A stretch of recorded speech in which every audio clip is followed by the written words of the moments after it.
First one is cessation of brain function, brain completely रुक जाएगा, ठीक है।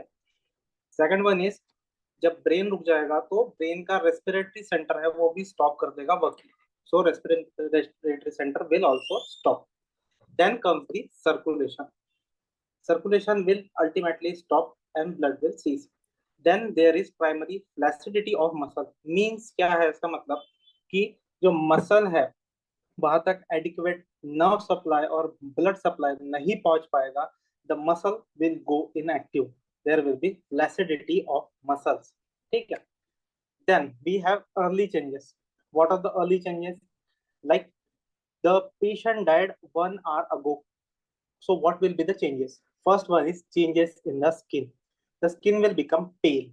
Why it will become pale? Because the capillary network which is supplying to the skin has now lack of blood. That's why the skin will undergo paleness. Second, changes in the eye. Eye has a vast amount of capillary network. If the blood don't go there, there will be yellowing of eye also. Then we have ulcer mortis, liver mortis, rigor mortis, and pallor mortis. We will go in detail. इसके बाद देखते हैं. Then we have late changes. What do you mean by late changes? The patient is now dead. कितने घंटे हो गए हैं? 8 to 12 hours. After 8 to 12 hours, what are the changes in the body? Body will try to decompose. Body में अब enough nutrition नहीं है. Body will try to decompose. So there can be necrosis. So first one is putrefaction, that is necrosis. Second one is mummification, that the late stages, extreme late stages में दिखेगा हमें mummification, because mummification is a odorless condition. उसमें कोई भी odor नहीं होता. Ancient times में Egyptian लोग करते थे mummification, ठीक है. And last we have adipoxia, means saponification. Fats undergo lysis. If the fat undergo lysis, there will be lots and lots of smell. What kind of smell we will see? We will see ammonical smell, because the lysis of fats release ammonia. Okay. So we will start first with liver mortis. What do you mean by liver mortis? Liver mortis is post-mortem hypostasis. What do you mean by this? Patient is dead. He is lying flat. What will occur to the blood? Blood will get settled downwards in the position the patient has lied. Patient ऐसा सोया है, patient के नीचे में blood will accumulate. So the blood will stay there and can cause discoloration of skin. It can be pink to dark purplish. That we call as liver mortis. ठीक है. It can be seen early as 30 minutes, but it gets fixed because the blood gets clogged after 6 to 8 hours after death. It is basically due to what? It is basically due to result of gravity, and the coloration will be pink to purplish. ठीक है. It can be seen early as 30 minutes and it will get fixed after 6 to 8 hours. It is your previous year MCQ. ठीक है. Then we have pallor mortis. As the name suggests, pallor means क्या होता है? Pallor means discoloration or lightening of skin. ठीक है. It is the lightening of skin. The skin will become light due to किसके कारण? But capillary circulation, lack of capillary circulation. There is lack of capillary circulation. ठीक है. So it is the earliest finding we can see in postmortem. ठीक है. But it is of clinical importance कुछ भी नहीं है, because if the patient has died 30 minutes ago or more, then it is of no use. We can determine nothing from it. हम इससे कुछ भी नहीं निकाल सकते. ठीक है. If the patient has died 30 minute से पहले अगर patient मरा है, so we can determine the time of the patient had died. ठीक है. That is pallor mortis. उसके बाद आता है rigor mortis. R for rigor, R goes with R, so rigor means rigidity. Rigor means rigidity. It is post-mortem stiffening of muscles. The muscle will get stiffened. क्यों होगा ऐसा? Because the ATP has now depleted. ATP अब body में से deplete हो चुका है, and as for physiology, physiology के नॉलेज से हम ये जानते हैं कि जो एक्टिन मायोसिन फिलामेंट है, वन इट्स गेट जॉइंट, उसे तोड़ने के लिए हमें एटीपी का मॉलिक्यूल लगता है. If there is no ATP molecule, it can't get separated. So that's why there is stiffening of muscles. There is stiffening of muscles. ठीक है. अब ये rigidity कहाँ से कहाँ तक होगी? What is the order of rigidity? So rigidity order is from head to toe. First involvement is head, and then it will later on go to the toe. ठीक है. But question क्या आया था last time? The previous year question was the first overall muscle to get rigor mortis or get rigidity. So that is myocardium. That muscle is myocardium because क्योंकि the heart muscle has the heart muscle needs lots of energy to work. That's why ATP वहां पे पहले deplete होगा. That's why rigor mortis first happens in myocardium. Then first external muscle कहाँ होगा? First external muscle will be eyelid. So if we don't close the eyes of a dead person, it will stay as it is because external muscle eyelid में rigor mortis हो जाएगा, then we can't close it. ठीक है. So this is basically rigor mortis. This is rigor mortis. What it applies? How patient died? In which condition patient died? Patient was lying, patient was in prone position, patient was in supine position. We can determine it by rigor mortis. ठीक है. Then we will come to algor mortis. What do you mean by algor? Algor means cooling of dead body. Algor means cooling. If there is no blood supply, the temperature will drop. So the body temperature will drop. But after how much time? After 60 to 90 minutes of death. After 16 to 90 minutes of death. And at what rates? So rate is 0.5 to 0.7 degrees Celsius per hour. So this is your previous year MCQ. Then how to find the temperature? To find the temperature, we have to insert thermometer in body cavities, like in orally, rectally. We have to insert the thermometer to find the temperature changes. अगर हमें temperature changes find कर लेंगे तो what can we determine? We can determine the time of death. For example, after 4 hours, the temperature would be like normal body temperature is like 36.5, 37 degrees Celsius. But after 4 hours, it will go like 34.5 degrees Celsius. So we can conclude that the patient has died approximately 4 hours before. ठीक है. So this is algor mortis. Then हमारे पास क्या आता है? A previous year question बहुत famous है, lividity versus blanching. अब lividity क्या होता है? What do you mean by lividity? Lividity is bluish purple discoloration. किसके कारण हो रहा है ये? क्योंकि ब्लड नीचे में डिपॉजिट हो रहा है बॉडी में ड्यू टू द ग्रेविटी, उसे बोलते हैं हम lividity.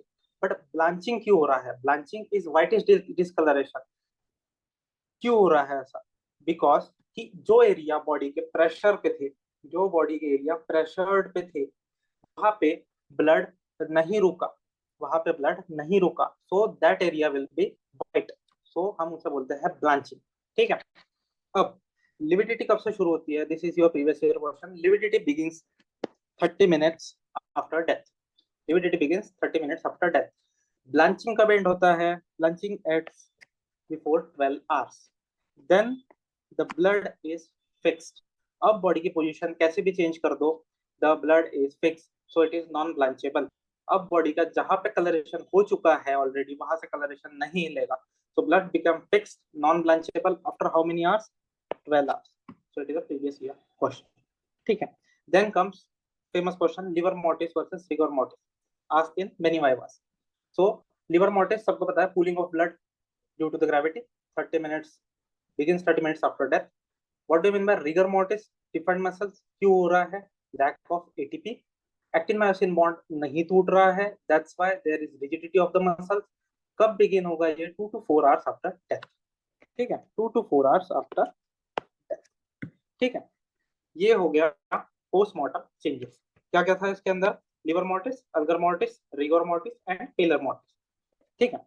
Then we have changes in eye after death. इस पे बहुत सारे क्वेश्चन आ सकते हैं. Changes in eye after death. First one is Tachynoir. Tachynoir, what do you mean by Tachynoir? Simply simple sentence में it is a red brown stripe. अब ये red brown stripe क्यों आई है?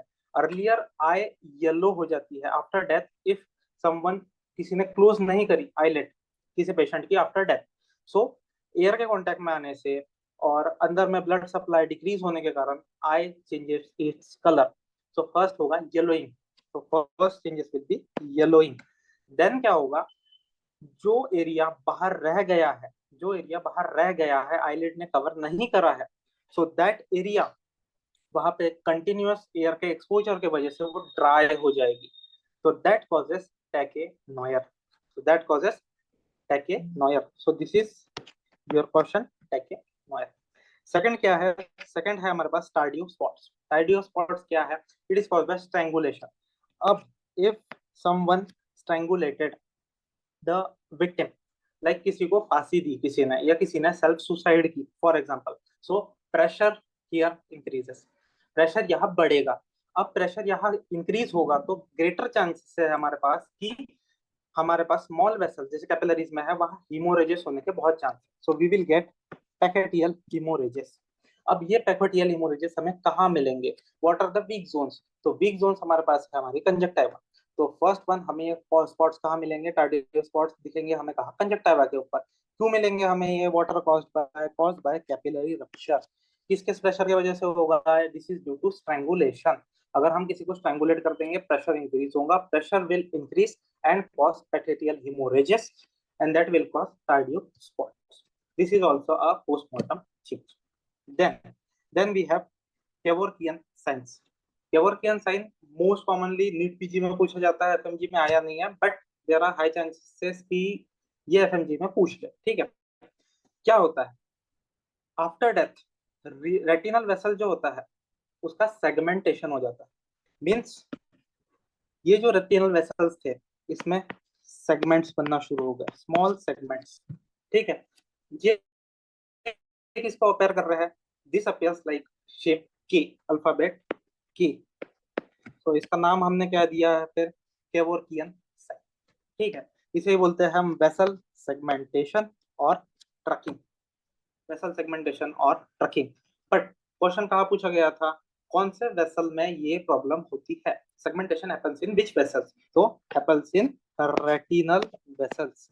This segmentation happens in retinal vessels. ठीक है, ये हो गया postmortem changes. Postmortem, post human changes and postmortem changes. उसके बाद हमारे पास है वुंड्स, टाइप ऑफ वुंड्स. ठीक है, first we will go to injuries. Injuries हमारे पास कौन कौन सा टाइप की है? First one is mechanical force. Someone hit you with a car or you fall on the ground or someone stabbed you. This is kind of mechanical force injuries. Then we have thermal injuries like cold and heat. For cold we have hypothermia, which is more common, and for heat we have boils or burns, dry heat, moist heat, various type of it we will say. Then we have chemical, acid and alkali like phenols, hydrochloric acid. They are chemical burns. Others we have lightning, electricity and radioactive substances. For lightning there will be a stripe on the back or stripe on the chest. We will see it later.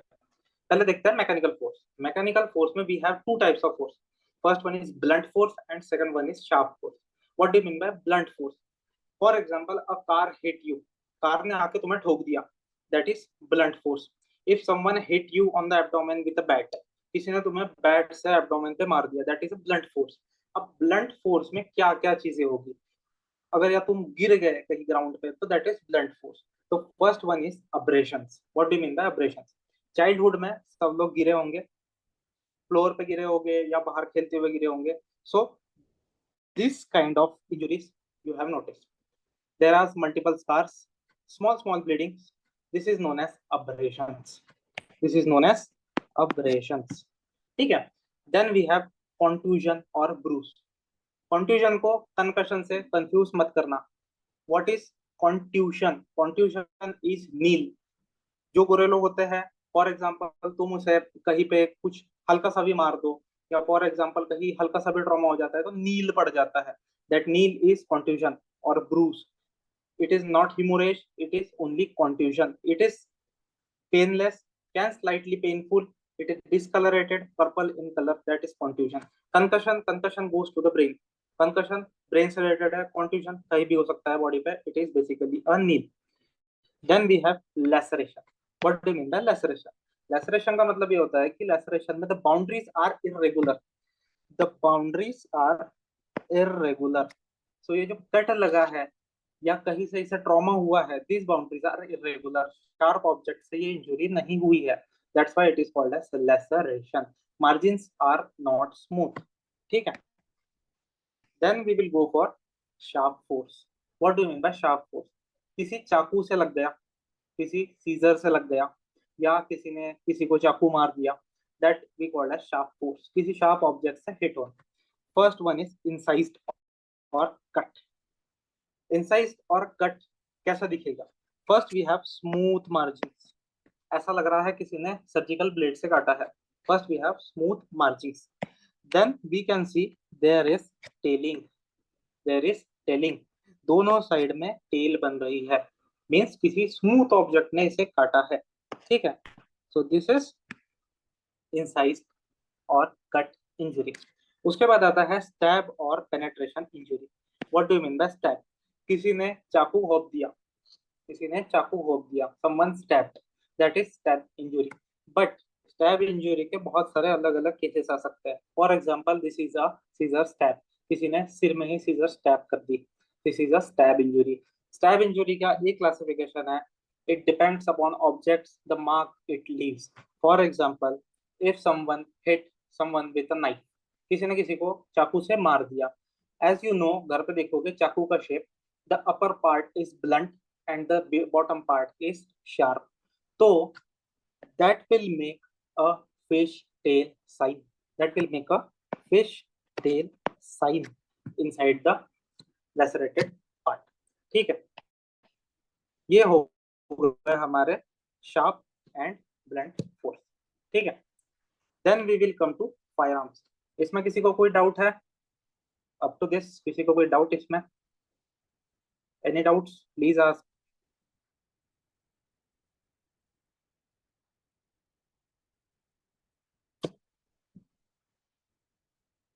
किसी को कोई doubt नहीं? Okay, then we will continue. Then हम आते हैं firearms की तरफ. What do you mean by okay temperature change? कैसे देखते हैं what do you mean by temperature change? ठीक है. हमें देखना है बेसिकली कहा गया अल्गोर मॉर्टिस. ठीक है. What do you mean by algor mortis? Algor itself means Latin word की कूलिंग ऑफ डेड बॉडी. अब क्या होता है बॉडी के अंदर, what maintains our homeostasis. Homeostasis कौन मेंटेन करता है? Homeostasis is maintained by blood. Blood के अंदर प्रोटीन होते हैं, they goes everywhere and the homeostasis is preserved and the body fat को हम जलाते हैं, एनर्जी एंड हीट रेगुलेट होती है. For example a dead body is there. अब उसमें ब्लड इज नॉन फंक्शनल क्योंकि ब्लड एक जगह रुक चुका है, लिवर मॉर्टिस. देन हमारे पास कोई न्यूरोलॉजिकल फंक्शन नहीं है दैट विल से कि होम्योस्टैसिस को मेंटेन करो, so there will be no homeostasis. अब ये सब चीजें एब्सेंट है, so the body temperature like 36.5 degree Celsius 37 degree Celsius जो नॉर्मली होता है उससे कम होने शुरू होगा, उससे कम होना शुरू होगा. ठीक है. ये कब दिखेगा हमें? ये हमें दिखेगा 2 to 4 आवर्स आफ्टर डेथ. ठीक है. अब इससे हम क्या क्या पता लगा सकते हैं? फॉर एग्जाम्पल अ पेशेंट किसका, फॉर एग्जाम्पल 30 डिग्री सेल्सियस हमने टेम्परेचर नोट किया आफ्टर डेथ. आफ्टर डेथ हमने 36 डिग्री टेम्परेचर नोट किया.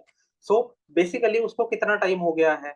अगर हम कैलकुलेट करें 0.5 डिग्री सेल्सियस पर आवर की स्पीड से कम हो रहा है, सो नॉर्मल से कितना कम हो गया है हमारे पास? 6 डिग्री सेल्सियस. मीन्स कितना कम हुआ है हमारे पास? कितना टाइम हुआ है हमारे पास? Almost plus then 10 hours. तो 10 आवर्स पहले वो मर चुका है. That is algor mortis. But it will stop at some point. जहाँ पे रूम टेम्परेचर होगा उसके नीचे वो बॉडी का टेम्परेचर नहीं जा पाएगा. सो इससे भी हम उतना पता लगा नहीं सकते. ठीक है. Any other doubts?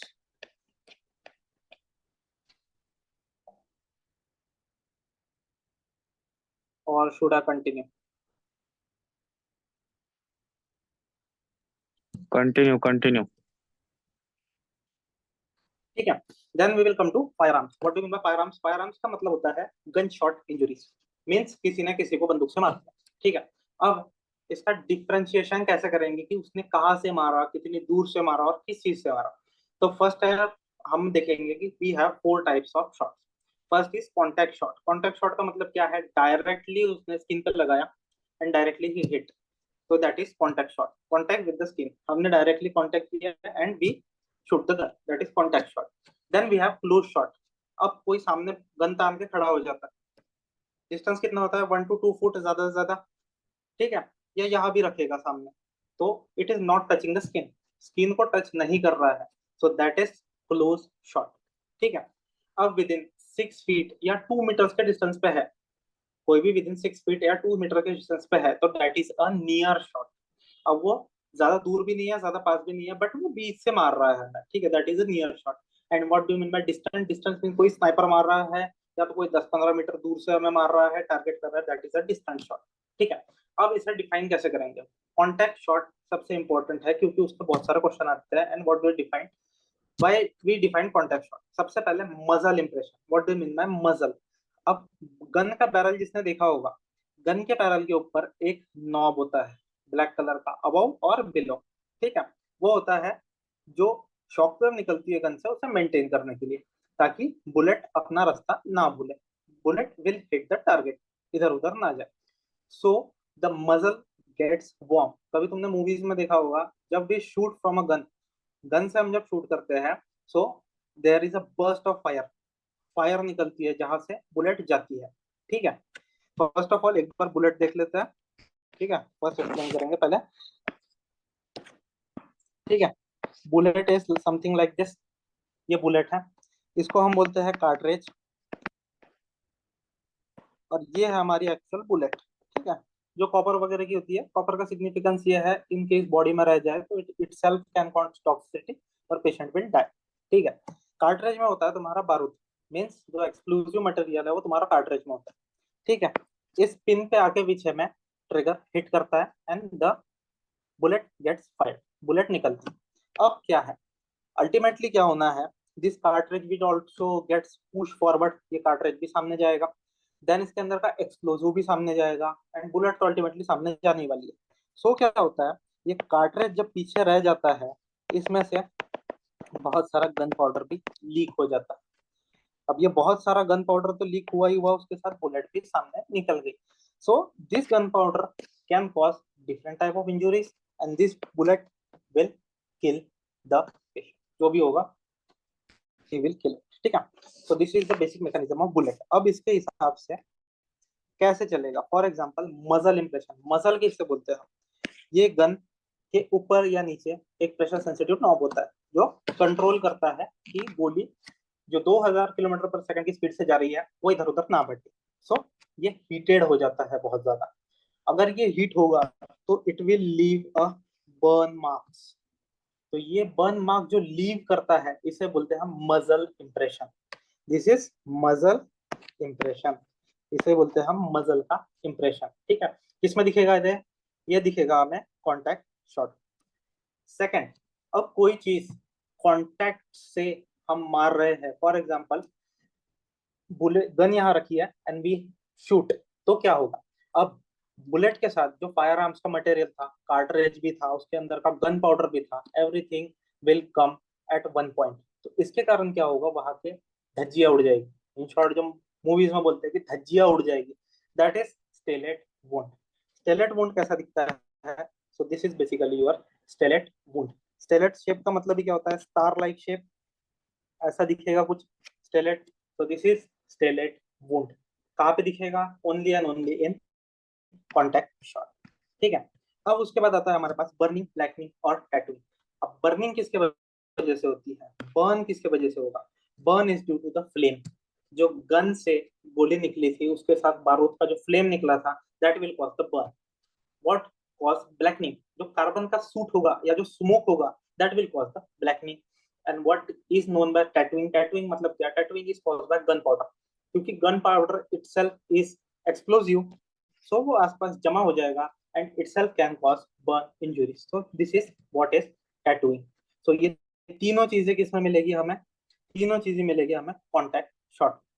Then abrasion हर जगह प्रेजेंट होगा क्योंकि abrasion is a primary injury, हर जगह मिलेगा, ब्लड फ्लो स्ट्रॉन्ग, ठीक है। Then we have close shot. अब क्लोज शॉट कहाँ से मार रहे थे हम, थोड़े दूर से, 1 to 2 फीट अवे, ठीक है, या फॉर एग्जाम्पल 1 फीट अवे, तो यहाँ से मारने पे ये बाकी जो चीजें हैं, फॉर एग्जाम्पल मसल का इंप्रेशन आएगा क्या, फर्स्ट ऑफ ऑल नहीं आएगा, क्योंकि मसल हमने वहां पे जोड़ा ही नहीं स्किन पे, तो बर्न इंजुरी देगा नहीं, तो मसल इंप्रेशन यहाँ पे आना नहीं। देन नियर शॉट में भी आएगा क्या, नहीं, क्योंकि हम दूर से मार रहे हैं पेशेंट को, डिस्टेंस पे तो अल्टीमेटली आना ही नहीं। Then shape of wound, shape of wound, पास से मारोगे स्टेलेट है क्योंकि हमने उसके चीथड़े उड़ा दिए। देन हर जगह क्या है, सर्कुलर बाउंड, सर्कुलर वुंड इसलिए है क्योंकि only and only bullet hit करेगी, बुलेट इज सर्कुलर इटसेल्फ, तो हर जगह हमें सर्कुलर वुंड मिलेगा। Then we have burning, blackening and tattooing. अब ये किस किस चीज में मिलेगा, बर्निंग, ब्लैकनिंग और टैटूइंग बुलेट भी कॉज कर सकती है, क्योंकि bullet travels at high speed, so bullet खुद हॉट हो जाएगी बहुत ज्यादा, so it exerts more than 200-300 degree Celsius, so उसके कारण bullet itself can cause burning, blackening and tattoo. So close shot में भी हमें बर्निंग, ब्लैकनिंग एंड टैटूइंग मिलेगा, ठीक है। देन एब्रेशन तो सब में मिलेगा। अब क्वेश्चन कहाँ से पूछते हैं, question will be asked on stellate wound and burning, blackening and tattooing happens where. अब ये कहाँ कहाँ मिलेगा, point is burning, blackening and tattooing कहाँ मिलेगा। अब किसी ने कॉन्टैक्ट शॉट दिया, किसी ने कॉन्टैक्ट शॉट दिया, then the burning, blackening and tattooing will happen inside, will happen inside the wound. So stellate wound में बर्निंग, ब्लैकनिंग एंड टैटूइंग जो बीबीटी है वो हमें कहाँ मिलेगा, इनसाइड द वुंड, ठीक है।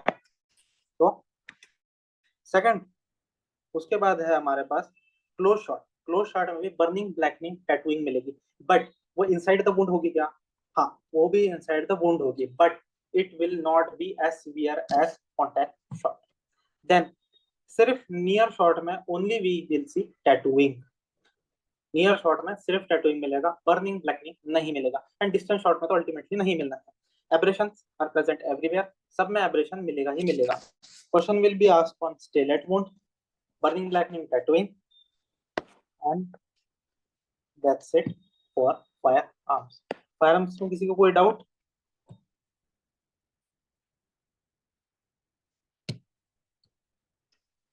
फायर आर्म्स में if anyone has doubt you can ask, ठीक है। सो वी विल कंटिन्यू, सामने देखते हैं, we will go for antidotes. First of all 1 mark secure करने के लिए सबसे बेस्ट टॉपिक, 1 मार्क्स का तो अल्टीमेटली सिक्योर होना ही है, ज्यादा से ज्यादा फॉर्मा को कोरिलेटेड करें इसके साथ तो 2-3 मार्क्स तो आराम से स्कोरिंग है। तो what are the antidotes, first paracetamol सबको पता है, N acetyl cysteine. Methanol, for example methanol poisoning is there, ठीक है। मिथेनॉल पॉइजनिंग में हम इथेनॉल भी दे सकते हैं, फोमेपेजोल भी दे सकते हैं, but the preferable here is fomepizole. If fomepizole is a expensive drug, तो हम हर जगह प्रेजेंट नहीं होता, सो दारू दारू को मारती है, so in case of methanol poisoning we can give ethanol also, दारू दारू को मारती है, ठीक है।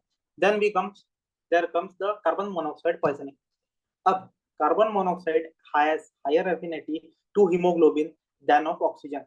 अब कार्बन डाइऑक्साइड की एफिनिटी बहुत ज्यादा है ऑक्सीजन की हीमोग्लोबिन के साथ, सो वो ऑक्सीजन को जुड़ने ही नहीं देगा। So what we will do? We will release the high pressure oxygen. High pressure oxygen will dissociate the carbon monoxide. That's why the treatment of antidote of choice for carbon monoxide poisoning is hyperbaric oxygen. Hyperbaric word is very important. ठीक है. Then we have benzodiazepines. The treatment is fumagenic. Opiates like morphine, poppy plants. The treatment is naloxone. Organophosphate सबको पता है, atropine, muscarinic blockers. Then we come the cyanide poisoning. Cyanide poisoning के बहुत सारे treatment है। Cyanide poisoning सबने सुना होगा, if we took 100 seeds of apple and give it to someone then he will die. ये बात सच है, it is true that apple seed contain cyanide, but cyanide has many more antidotes. Cyanide के बहुत सारे एंटीडोट्स है, for example amyl nitrate, sodium thiosulfate, and the best one is your cyanocobalamin. What is cyanocobalamin? Your vitamin B12, cyanocobalamin, ठीक है। Then famous question, इन दोनों में से question आते ही आते हैं। The first one is thallium and second one is methaemoglobinaemia. First one thallium, thallium के लिए हम क्या देंगे, पर्शियन लुक। सेकंड methaemoglobinaemia, what do you mean by methaemoglobinaemia? Methaemoglobinaemia means कि वहां मिथेन तो जमा नहीं हो गई या मिथाइल तो जमा नहीं हो गया, वहां पे फेरिक फॉर्म जमा हो गया, मिथ हेमोग्लोबिन ही में। So Fe3+ is getting activated in the body. तो ट्रीटमेंट क्या है हमारे पास, मिथिलिन ब्लू। ठीक है। Then comes the famous question, हर बार पूछते हैं, लेड पॉइजनिंग। अब लेड पॉइजनिंग में क्या दे, क्योंकि लेड पॉइजनिंग के केसेस वेरिएबिलिटी के साथ आते हैं। First one we have normal lead poisoning. Normal lead poisoning का case, first it will be undiagnosed because body will treat the lead as same as sodium। body lead को sodium के जैसा ही treat करती है बॉडी में। so we will get lead in tears, in saliva, in body secretion। ठीक है। then we can diagnose its lead poisoning। but अब lead के साथ lead एनसेफेलोपैथी भी दे दिया क्वेश्चन के अंदर, लेड के साथ लेड प्लस लेड एनसेफेलोपैथी दे दिया, then the treatment is different। but only in case of lead poisoning the treatment is different। in case of normal lead poisoning the treatment is DMSA। full form is not necessary, the treatment is DMSA, which is available as a oral drug। but in case of lead plus encephalopathy we can give EDTA। in case of lead plus encephalopathy we will give EDTA। ठीक है। Then we have hooch tragedy. वही के question में उन्होंने लिख दिया था what is the treatment of hooch tragedy. बंदों को पता नहीं था what do mean by hooch tragedy. Hooch tragedy means methanol poisoning. अब हमें पता है कि what is the treatment for methanol poisoning, it is fomepizole. Best answer is fomepizole. Then comes दारू, दारू को मारती है मिथेनॉल फॉर इथेनॉल। ठीक है। Then we have iron poisoning. अब आयरन पॉइजनिंग का केस क्वेश्चन कैसे रिप्रेजेंट करेगा, first of all they will give history of a child who took multivitamin supplements of her mother, the whole bottle। ठीक है। he consumed the whole bottle। what is the treatment of choice? so first, vitamins are not itself toxic, only vitamin B6 that is pyridoxine it's toxic। other than multivitamin supplement has one major toxic element that is iron। so iron का treatment क्या है, what is chelating agent for iron, that is desperoxamine। that is desperoxamine। ठीक है। Then we have copper. Copper हमने बहुत जगह देखा है, copper gets deposited, main site is liver, so it will cause liver swelling, that is hepatomegaly। so for treatment of copper we have penicillamine। Last हमारे पास है बाल। what do you mean by बाल, it is British anti-leviside। Full form not necessary but याद रखना what do you mean bye बाल, British एंटी-लेविसाइड। किसके लिए यूज करेंगे, इफ इन क्वेश्चन आस्क की कोई भी मेटल की पॉइजनिंग दे रही है, फॉर एग्जांपल आर्सेनिक की पॉइजनिंग है, फॉर एग्जांपल कोई भी मेटल की पॉइजनिंग है and the answer given is BAL, you can choose BAL for metal poisoning. For metal poisoning it is used very widely. ठीक है। So this are the antidotes. ठीक है। Then every toxicity comes with a smell. Every toxicity comes with a smell. तो हमें smell देखनी है किसमें आएगी। First one is alcohol. याद कैसे रखना है, अल्कोहल, देसी दारू की दुकान पे जाते हो, देसी दारू की दुकान पे क्या मिलता है, संतरा। अब संतरा इज अ फ्रूट, तो अल्कोहल कौन सी स्मेल देगा, fruity smell. Alcohol will give fruity smell. ठीक है। Then we have aldehyde. What are the examples of aldehyde, aldehyde जैसे फॉर्मेलिन, फॉर्मल्डिहाइड। ठीक है। अब कभी तुमने स्मेल किया होगा फॉर्मेलिन को, if you have smelled the formalin, वो कैसी स्मेल आती है, वो बहुत इरिटेटिंग स्मेल होती है, उसे बोलते हैं हम आर्किड स्मेल, मतलब वेरी बिटर स्मेल। ठीक है। तो अल्डिहाइड हैज आर्किड स्मेल। ठीक है। Then the question which was asked, aniline has which smell, so rotten fish smell comes with aniline। then kerosene odor comes with organophosphate poisoning। but why, क्यों होता है ऐसा, ऑर्गेनोफॉस्फेट पॉइजनिंग का जब भी पेशेंट आएगा उसमें सारे सिक्रीशंस इंक्रीज मिलेंगे, उसकी आई से टीयर्स निकल रहे होंगे, मुंह से वोमिटिंग कर रहा होगा, स्वेटिंग हो रही होगी, उसे उसे डायरिया होगा, everything will be present there, so it will give ultimately kerosene odour. ठीक है। देन वी हैव फिशी और मस्की मोडर, कहाँ मिलेंगी, zinc phosphate poisoning. Then we have cannabis, drugs लेते हैं फॉर एग्जांपल, ओवरडोज हो जाता है, सो हमें कौन सी स्मेल मिलती है, that is burn rope smell. Third we have, बाकी में हमारे पास नाइट्रोबेंजीन, किसकी स्मेल देगा? Shoe polish smell. Shoe polish में अर्लियर नाइट्रोबेंजीन यूज होता था, that's why nitrobenzene will give shoe polish smell. Then we have garlicky smell, ठीक है। Then we have garlicky smell. Garlicky smell कहाँ मिलेगी? आर्सेनिक, थैलियम और phosphorus. अब याद कैसे रखोगे? याद रखने के लिए निमोनिक है पिज्जा थाली, ठीक है, थोड़ा ऑकवर्ड है पर पिज्जा थाली। पी से क्या है? फास्फोरस। टी एच से क्या है? थैलियम। और ए से क्या है? आर्सेनिक। गार्लिक स्मेल कहाँ कहाँ मिलेगी? आर्सेनिक, थैलियम, फॉस्फेट, ठीक है। Then we have bitter almond smell, ठीक है, कहाँ मिलेगा? Cyanide poisoning. Last is rotten egg और सीवियर गैस। सीवियर गैस में हाइड्रोजन सल्फाइड होता ही है, दैट्स व्हाई sewer gas smell hydrogen sulphide के पॉइजनिंग की वजह से भी मिलेगी। That's this is all about gas. इसमें कोई डाउट किसी को? आगे बढ़े? Any doubts from this topic?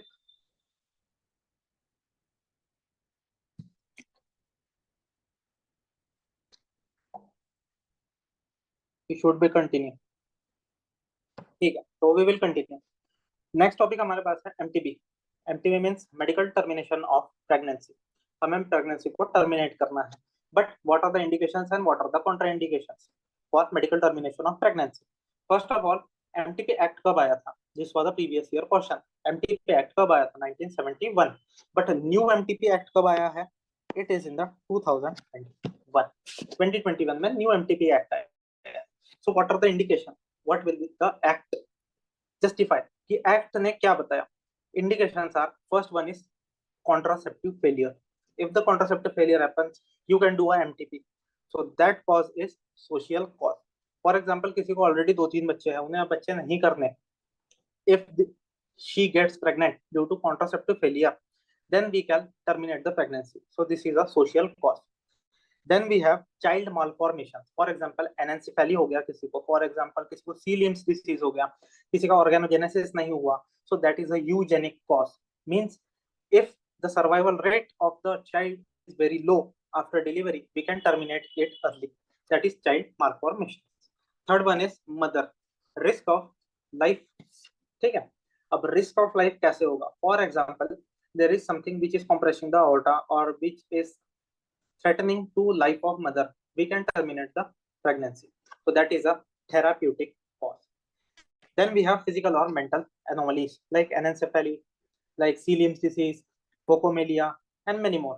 ठीक है. And last one is rape, that is on humanitarian grounds. We have to we can terminate the pregnancy. So इसे remember कैसे करें? What are the indication of MTP? Question was asked like what are the indication of MTP? Option ऐसा दिया था, question में दिया था accept, and the answer was social, eugenic, therapeutic and something else. So इसे find कैसे करें? So mnemonic है इसका सेट, बड़े लोगों को क्या बोलते हैं हम? सेट जी। तो निमोनिक क्या है इसका? Set. The mnemonic is set, social, eugenic, therapeutic and humanitarian, ठीक है। देन क्वेश्चन आता है कंसेंट किसका चाहिए होगा? ऑप्शन कंफ्यूजिंग रखते हैं, लास्ट टाइम भी क्वेश्चन आया था। कंसेंट किसका चाहिए होगा? Mother, mother plus father, only mother, और mother with if the father died और समथिंग, रिलेटिव्स का कोई एग्जांपल दे देंगे, बट कंसेंट चाहिए हमें सिर्फ और सिर्फ मदर का, अनलेस एंड अनटिल 18 ईयर्स के ऊपर उसकी एज होनी चाहिए। If she is about 18 year of age, she can give consent for MTP. अगर 18 ईयर से कम है, then parents will come into action, ठीक है। सो कंसेंट किसका लगेगा हमें? Consent is of mother, age should be greater than 18 years. Then अब जो डॉक्टर ये एमटीपी कर रहा था, if he breaks the confidentiality, means उसने प्रॉमिस तोड़ दिया और उसने बता दिया बाहर कि इसने तो एमटीपी कराया है, सो वो doctor is eligible for punishment of 1 year, fine और बोथ। सो ही और she may not break the confidentiality, ठीक है। So this is basic about MTP. अब एमटीपी कब किस में कैसे करना है, वी विल गो लेटर, ठीक है। पहले सबसे पहले up to 20 weeks contraceptive failure के लिए सबका डाउट ये रहता है, सब लोग लगाते हैं 24 वीक्स के पहले तो हम एमटीपी कर सकते हैं, बट इन दिस केस नहीं कर सकते न्यू गाइडलाइंस के हिसाब से। In case of contraceptive failure up to 20 weeks we can do MTP. 20 weeks के बाद हम नहीं कर सकते। और कितने डॉक्टर चाहिए रहेगा इस एमटीपी के लिए? Only one doctor is needed. देन हमारे पास आता है अप टू 24 वीक्स। अब अप टू 24 वीक्स किस किस के लिए है? प्रेगनेंसी ड्यू टू रेप, किसी ने इंसेस्ट कर दिया, जैसे घर वाले किसी के बोलते हैं किसी बहू को कि भाई प्रेग्नेंट हो जा, इंसेस्ट कर लिया और उसे वो बच्चा नहीं चाहिए, दैट इज इंसेस्ट। थर्ड हमारे पास है वल्नरेबल फीमेल। फीमेल बहुत वीक है, वो कंसीव करेगी, वो बच्चा जैसे ही पेट में रखेगी उसका चांसेस है कि वो मर जाए, that is vulnerable female. And last is minor rape. In this condition the MTP is up to 24 weeks. But ये सब conditions highly dangerous, so we will need 2 doctors for it. ठीक। Then comes greater than 24 weeks. अब 24 हफ्ते से ज्यादा। अब 24 हफ्ते से ज्यादा हम किस किस में करेंगे एंड डॉक्टर्स का पैनल हमें किन किन लोगों का चाहिए होगा? ठीक है। सो फर्स्ट ऑफ ऑल हमें चाहिए मेडिकल बोर्ड का पैनल। मेडिकल बोर्ड का पैनल का कौन कौन आएगा? फर्स्ट इज ऑब्स्टाइनिक, जो आना ही आना है। Second is पीडियाट्रिस्ट। पीडियाट्रिस्ट क्या देखेगा? इफ देयर इज एनोमली और नॉट। रेडियोलॉजिस्ट और sonologist, because baby is now in the mother's stomach, mother's foetus. So हमें देखना है तो हमें रेडियोलॉजिस्ट और सोनोलॉजिस्ट की जरूरत पड़ेगी to look for fetal anomalies. और हमें एक कोई भी गैजेटेड ऑफिसर चाहिए। What do mean by gazetted officer? जिसके पास खुद का स्टैंप हो। ठीक है। और any other member. So 24 weeks के हम ऊपर इन केसेस में सिर्फ फिटल एनोमलीज में हम एमटीपी कर सकते हैं। Then comes any time. हम कभी भी एमटीपी कर सकते हैं in case the life of female is in danger, mother की लाइफ डेंजर में है। So to save life of pregnant we can do MTP any time. All we will need is one doctor। ठीक है। Then MTP done in government institution. Government institution में जब MTP होगी तो हमें कौन कौन सा डॉक्टर की रिक्वायरमेंट है, कौन सा डॉक्टर कर सकता है MTP? So first one is RMP, means registered medical practitioner. इसका मतलब क्या है? अगर उसने 25 एमटीपी असिस्ट करी हो तो ही कैन डू एमटीपी। ठीक है। Then comes the PG. किसी ने 6 मंथ्स की हाउस जॉब करी है ऑब्स गायनी में, so he can do MTP। Then comes the obs gynae specialist, he or she can ultimately do। Then OBG department में किसी का 1 ईयर का एक्सपीरियंस है, so he or she can also do the MTP। ठीक है। so this is all about forensic medicine MTP। MTP obs gynae में और बड़ा है। This is the basic for FMT। इसमें किसी को कोई डाउट?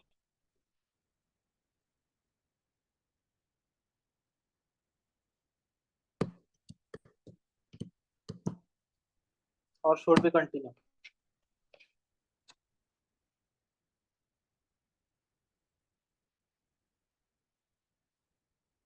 ठीक है, फिर कंटिन्यू करते हैं। So let's continue. अब अ पेशेंट इज डाइंग, कोई कस्टडी में है या किसी को डेथ सेंटेंस मिला है, फॉर एग्जांपल किसी को हंग करने वाले हैं हम 1-2 डेज बाद, तो हम लेते हैं डाइंग डिक्लेरेशन। इंडिया में लिया जाता है dying declaration, but in foreign countries like USA we will get dying deposition. अब इन दोनों में से बेटर कौन है? क्वेश्चन इस पे आता है कि बेटर कौन है। The better one is dying deposition. Dying deposition. अब ये बेटर क्यों है? फर्स्ट ऑफ वन, IFA 32 के कारण, ये लॉ के कारण हम इंडिया में डाइंग डिक्लेरेशन लेते हैं। सेकंड, अब ये वैलिड कब है? Valid only if patient dies. अगर पेशेंट बच गया गलती से तो dying declaration is not valid. Third, हम इसमें कोई भी ओथ लेने नहीं लगाते, नो क्रॉस एग्जामिनेशन, कोई भी चीज जाके चेक करना या कॉन्फिडेंशियलिटी, इससे कोई मतलब नहीं होता, कोई लीडिंग क्वेश्चन नहीं पूछे जाते। This is dying declaration. But on the other hand जो यूएसए में होता है डाइंग डिपोजिशन, उसमें हम ये सारी चीजें करते हैं। ओथ ली जाती है, क्रॉस एग्जामिनेशन होता है, then leading question is also asked. That's why dying deposition is better. Dying deposition is better. ठीक है। तो दिस इज डिफरेंस। उसके बाद आते हैं हम सीमेंट टेस्ट पे। ठीक है। If in on the crime scene, कोई क्राइम सीन पे you will get semen traces, हमें सीमेंट के ट्रेसेस मिले, तो what test we will do? Basically हमारे पास 2 टेस्ट है। ठीक है, ये 2 ही याद रखने हैं। These 2 are important. First is Barberio and second one is Florence test. Barberio में क्या होगा बारबेरियो में? फर्स्ट वन देखना है हमें, शेप कैसा दिख रहा है। There are yellow needle shape crystal. Yellow needle shape crystal अगर किसी को मिल रहे हैं, दैट इज बारबेरियोस टेस्ट। अब ये बारबेरियोस टेस्ट में ये क्रिस्टल आ कहाँ से रहे हैं?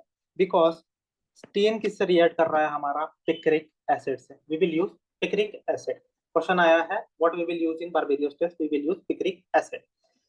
अब ये येलो निडल शेप स्ट्रक्चर बने किससे है? So this is spermine picrate crystals. This is spermine picrate crystals. इसीलिए बारबेरियोस टेस्ट का सेकंड नेम है स्पर्माइन टेस्ट। बारबेरियोस टेस्ट का सेकंड नेम है spermine test. This will come as a image based question. So ये image बहुत बार पूछी जा चुकी है। If you see yellow needle shape crystal, it is Barberio's test. ठीक है। Then we have Florence test. अब फ्लोरेंस में आ रहा है सी। फ्लोरेंस में आ रहा है C. So C goes with choline. In Florence test we will use choline. अब कोलिन जब ट्रेसेस से रिएक्ट करेगा, it will give brown choline periodide crystal. So हमें यहाँ पे ब्राउन रोम्बिक क्रिस्टल्स मिलेंगे। यहाँ पे कौन से क्रिस्टल्स थे? यहाँ पे थे नीडल शेप क्रिस्टल्स। और यहाँ पे कौन से क्रिस्टल मिलेंगे हमें? यहाँ पे मिलेंगे डार्क ब्राउन रोम्बिक क्रिस्टल्स। तो this is Florence test versus Barberio's test. दोनों में मेजर डिफरेंस एक ही है। ऑन स्लाइड दोनों स्पर्म सॉरी सीमेंट सैंपल के लिए करेंगे। दोनों में स्टेन क्या यूज हो रहा है? वन में पिक्रिक एसिड यूज हो रहा है, अदर में कोलिन यूज हो रहा है। अब एक में जो जहाँ पिक्रिक एसिड यूज हो रहा है, that is needle shape crystal, yellow colour का दिखेगा। In case of Florence test, Florence में वो डार्क ब्राउन कलर का दिखेगा बिकॉज कोलिन इज यूज और उसका शेप होगा रोम्बिक। तो this is the difference. It will come as a image based question. ठीक है, ये हो गए हमारे टेस्ट। ठीक है, then we will come to blood stain. अब ब्लड स्टेन के लिए हमारे पास 3 टेस्ट है। First is Teichmann and second is Takayama. ठीक है, याद कैसे रखना है? सबसे पहले तो टेकमैन, कोई ऐसा लग रहा है टेक्नोलॉजी वाला बंदा है। ठीक है, सो टेक्नोलॉजी बंदा इज ऑलवेज शार्प। ठीक है, वो बंदा कैसा रहेगा? शार्प। तो हमें इसमें क्या मिलेंगे? Sharp rhombic crystals. ठीक है। Second, Takayama. Takayama is a Japanese name. अब तुम जापान के बारे में सोचो तो वहां पे हमेशा तुम्हें फ्लावर दिखाई देंगे। ठीक है, सो ताकायामा विल लुक लाइक फ्लावर्स। ये स्ट्रक्चर तो तुम्हें कैसा दिख रहा है? फ्लावर जैसा दिख रहा है। ठीक है, तो बेसिक डिफरेंस याद रखना। फॉर एग्जांपल ब्लड स्टेन पूछा है तो दो ही चीजें हैं हमारे पास, टेकमैन और Takayama. Takayama is most frequently asked than Teichmann. Teichmann नाम से लग रहा है टेकी है तो वो शार्प दिखेगा, शार्प रोम्बिक क्रिस्टल दिखेंगे। In case of Takayama, Japan याद करना, फ्लावर सी फ्लावर दिखेंगे। So that is Takayama. अब इसके अंदर जब जाते हैं टेकमैन टेस्ट, उसी को बोलते हैं हम हेमाटिन टेस्ट। ठीक है, पूछा नहीं है, पूछते टेकमैन टेस्ट ही है, याद रखना हेमाटिन टेस्ट। उसके बाद क्या है हमें इसके अंदर याद रखना है? इसके अंदर क्रिस्टल कौन से मिलेंगे? हेमाटिन क्रिस्टल। ठीक, अब कौन से एसिड्स इसमें यूज होते हैं वाइल स्टेनिंग, इस पे आया है क्वेश्चन। सो यहाँ पे यूज क्या होता है? Sodium chloride and glacial acetic acid. क्या यूज होता है? Sodium chloride and glacial acetic acid. This is Teichmann test. Then we have Takayama. Takayama क्या है? हीमोक्रोमोजेन। यहाँ बनता है हीमोक्रोमोजेन, एग्रीगेशन हो जाता है हीमोक्रोमोजेन। अब एग्रीगेशन करने के लिए होना क्या चाहिए? ड्राइड होनी चाहिए कोई चीज, तो यहाँ पे लेंगे हम dried stem. Takayama is a dried stem. ठीक है, अब इसके सामने इसके अंदर बहुत ज्यादा डिटेल्स में जाना है, it will come as image based question, तो इमेजेस बेसिकली याद रखिए। ठीक है, लास्ट हमारे पास है स्पेक्ट्रोस्कोपी। ये इंडियन साइंटिस्ट ने बनाया है, पूरा नाम है रमन स्पेक्ट्रोस्कोपी। ये बेस्ट टेस्ट है। बेस्ट क्यों है? क्योंकि it has highest sensitivity. Her biomolecule के लिए इट हैज हाईएस्ट सेंसिटिविटी। और इस सैंपल, हम छोटे से छोटे सैंपल में, in a small sample we can analyse this blood test. हमें सिर्फ प्लाज्मा या सिर्फ सीरम भी मिलता है तो we can analyse. That's why spectroscopy is the best test. In case question में पूछता है which is the best blood test, तो answer is spectroscopy, Raman spectroscopy. ठीक है, then we will come to supposititious child, fictitious child और substituted child. अब इसका मतलब क्या है? इन शॉर्ट, सुपरशियस चाइल्ड का मतलब क्या है? सो a female lady can fake a child means वो ऐसा नाटक करेगी कि she is pregnant and she has delivered the child. But what is the purpose? अब ये उसको क्यों करेगी वो? The purpose is कि bribing, blackmailing, किसी से पैसा लेना है, उसे प्रॉपर्टी का डिस्प्यूट है या उसे प्रॉपर्टी लेनी है किसी से. So she will use these methods. या in case किसी को फीमेल चाइल्ड हुई है या डेड बेबी पैदा हुआ है, so she will try to substitute a male child with that child. So इस चीज को हम बोलेंगे सपिशियस चाइल्ड या फिक्शियस चाइल्ड. मीन्स वो एक फेक चाइल्ड ला रही है जो उसका नहीं है. क्यों? टू ब्लैकमेल समवन और फॉर प्रॉपर्टी और मनी रीजंस. ठीक है, that is suspicious child. Then we have super fecundation versus सुपरफिटेशन.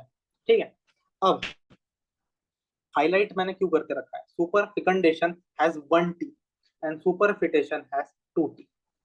ये मैं बाद में बताता हूँ. First one, super fecundation. ठीक है, सुपर फिकंडेशन में क्या होगा? There are 2 separate ovas. ठीक है, 2 सेपरेट ओवा will get discharge from the ovary. ठीक है, सेम पीरियड में. But the woman will have 2 different act of coitus. She will have intercourse with 2 different persons. She will have coitus with 2 different persons. That's why ovulation will happen in both the ovums. वो दोनों की दोनों ovum will get fertilized. That's why we will get 2 babies. But as you can see in the picture, one is dark and one is bright. So it can also happen. ठीक है, question कहाँ से पूछते हैं? The question will be asked like same menstrual cycle will be there, 2 ovas get fertilized, and there will be 2 different act of coitus. She will have intercourse with 2 different peoples. So child can be different, but they can be delivered at the same time. उसे बोलते हैं हम क्या? Super फिकंडेशन. That's why I have put 1T means एक ही time पे दोनों ओवा release हो रहे हैं. Then we have superfetation. It has 2 T's. अब इसमें क्या हो रहा है? सुपरफिटेशन. सुपरफिटेशन जनरली किस में देखते हैं हम? फॉर एग्जांपल एनिमल्स में. Animals will give 5 to 6 birds, sometimes 7 8 birds at a time. तो उसे बोलते हैं हम सुपरफिटेशन. मतलब 4-5 बच्चे एक साथ पैदा हो जाना या 2-3 बच्चे एक साथ पैदा हो जाना, जैसे डॉग्स में होते हैं, कैट्स में होते हैं. That is superfetation. अब ये सुपरफिटेशन इंसान में कैसे होगा? अब 2 separate a fertilization of 2 separate discharge ova will happen, but there will be a gap in the fertilization.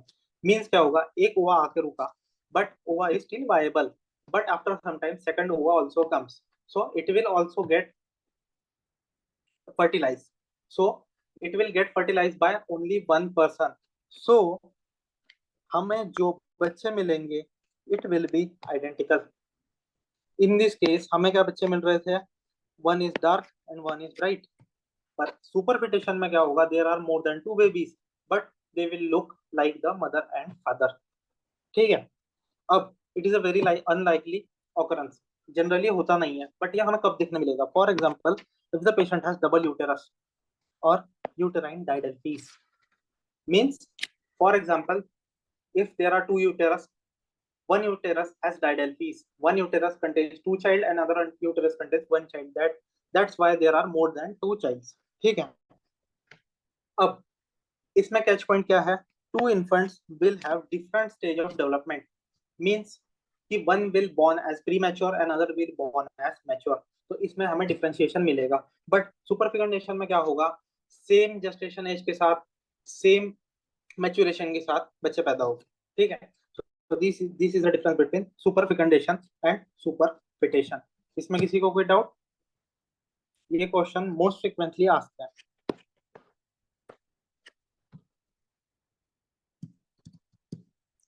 इसमें किसी को कोई डाउट? एनीवन?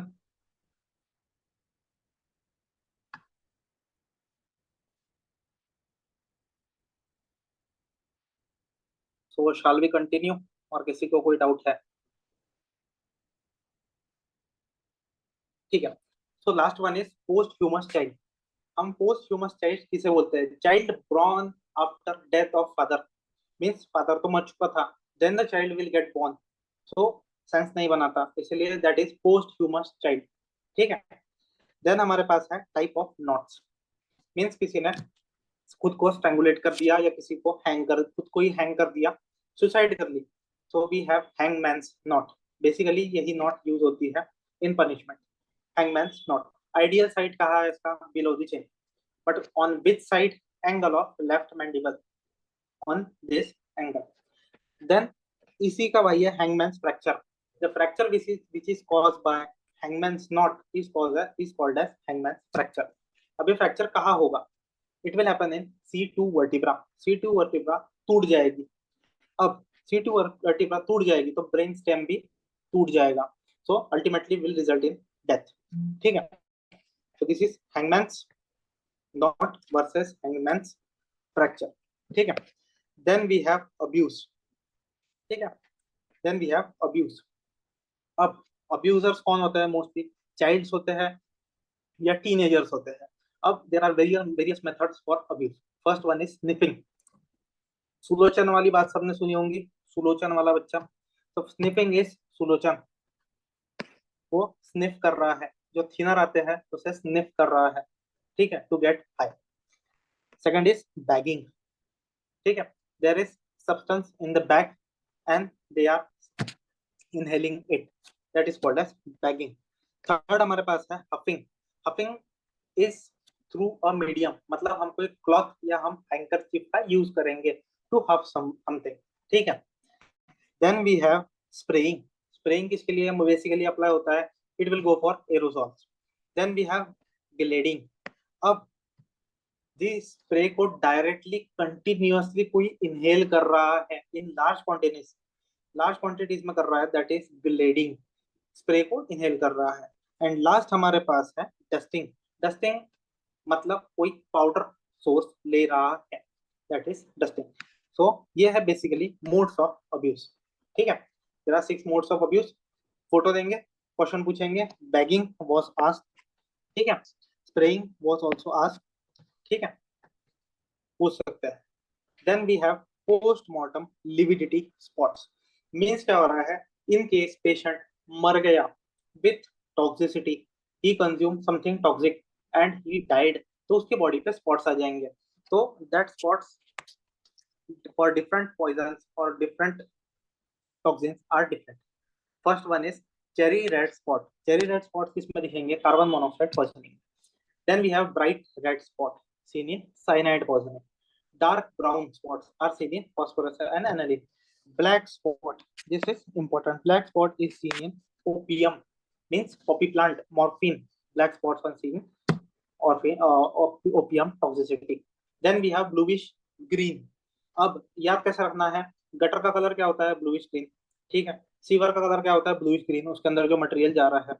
तो sewer gas, sewer like smell और rotten fish smell and bluish green spots किस में मिलेंगे हमें? हाइड्रोजन सल्फाइड में। It will be seen in the hydrogen sulphide. Then हमारे पास है क्लस्ट्रिडियम परफेंजेस, वो कौन सा कलर देगा? Bronze. Last is methanol. Methanol देगा पर्पल कलर। एंड याद कैसे रखना है? मिथेनॉल, मिथेनॉल पीने के बाद सब पिंक पिंक हो जाती है दुनिया, तो याद रखना है methanol gives purple spots. And last हमारे पास है hypothermia. Hypothermia will give bright pink spots. ये है बेसिकली रटना ही है। पोस्टमार्टम लिविडिटी स्पॉट्स, कौन से स्पॉट्स दिए जाएंगे? They will ask for spots like cherry spots is present, what is the toxicity? So answer is carbon monoxide. ठीक है। देन हमारे पास है क्या? Fingerprints.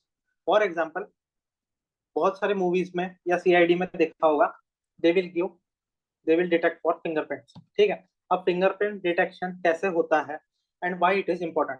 First of all, fingerprinting is most reliable method. 1,000 में से 1% भी नहीं, 0.1% चांसेस है कि किसी की फिंगरप्रिंट मैच होगी। ठीक है। सो it is the most reliable method. अब ये मेथड किसने फॉर्म की? तो it is form by Galton, तो उसे हमने नाम दिया गैल्टन सिस्टम। इसे हमने नाम दिया गैल्टन सिस्टम। देन हमारे पास क्या है? जो फिंगरप्रिंट है वो इटसेल्फ आइडेंटिकल ट्विंस में भी सेम नहीं होती. It is non inherited and not same in identical twins. It is true with the help of Quetelet rule. इसीलिए इट इज हाईली स्पेसिफिक. अब वर्ल्ड फर्स्ट फिंगरप्रिंट ब्यूरो कहाँ बना था? It was made in India in Kolkata.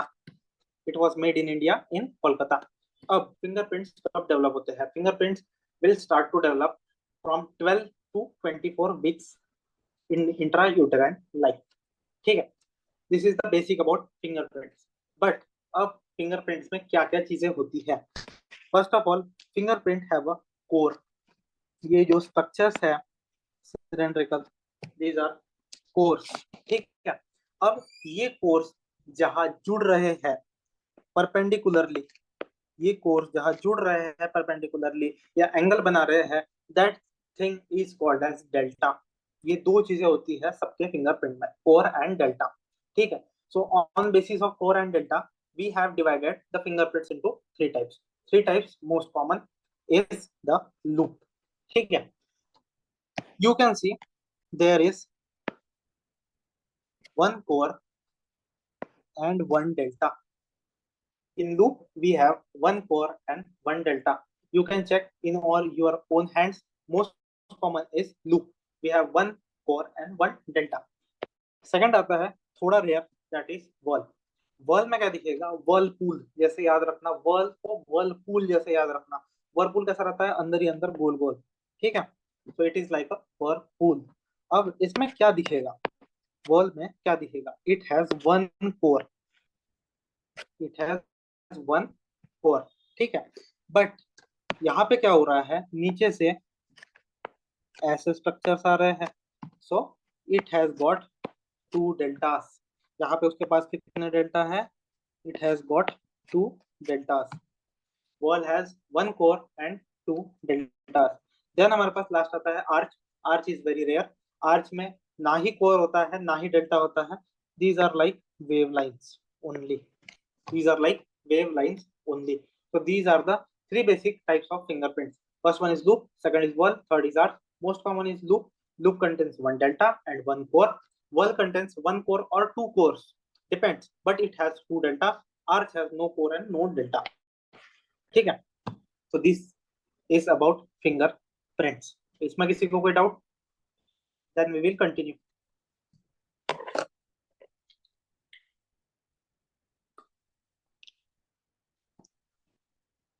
इसमें किसी को कोई doubt?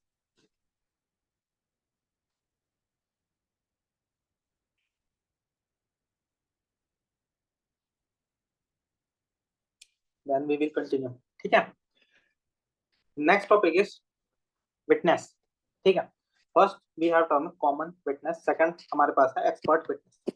Common witness means क्या? कॉमन विटनेस मींस किसी ने किसी को मार दिया और किसी ने वो देख लिया, दैट इज कॉमन विटनेस. मैंने उससे देखा था उसे मारते हुए, that is common witness. We call it as first hand knowledge rule. That is first hand knowledge rule, कि किसी ने किसी को देख लिया मारते हुए, मैंने उसे देखा था, मैंने बताया, that is common witness. But what is expert witness? अब किसी पे जिस पे अटैक हुआ था उसको डॉक्टर एग्जामिन करेगा, उसे वॉलंटियर करेगा, उसके स्टेटमेंट को जस्टिफाई करेगा कि सच में ऐसा मारा था कि नहीं. That is expert witness. और expert witness will always be doctor. Expert witness हमेशा डॉक्टर रहेगा. ठीक है, देन हमारे पास एक नॉर्मल सा एग्जांपल लेते हैं. ए ने बी को मार दिया और सी ने उसे देख लिया. तो सी क्या है हमारे पास? C is direct evidence. C is the direct evidence. Then हमारे पास आता है इनडायरेक्ट एविडेंस. इनडायरेक्ट एविडेंस हम कैसे कलेक्ट करेंगे? मींस कहीं कैमरे में रिकॉर्ड हो गया, कहीं हमें ऐसा ऑब्जेक्ट मिल गया जिससे हमें सबूत मिल गया कि उसने उसे मारा था, दैट इज इनडायरेक्ट एविडेंस. और या किसी ने उसे देख लिया भागते हुए, that is indirect evidence. Third हमारे पास क्या है? कोरोबोरेटिव एविडेंस. कोरोबोरेटिव एविडेंस का मतलब क्या है?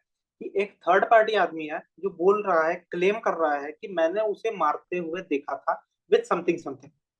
ठीक है, it is not justified, but वो बोल रहा है कि फॉर एग्जाम्पल मैंने डी ने ए को मारते हुए देखा विथ अ नाइफ.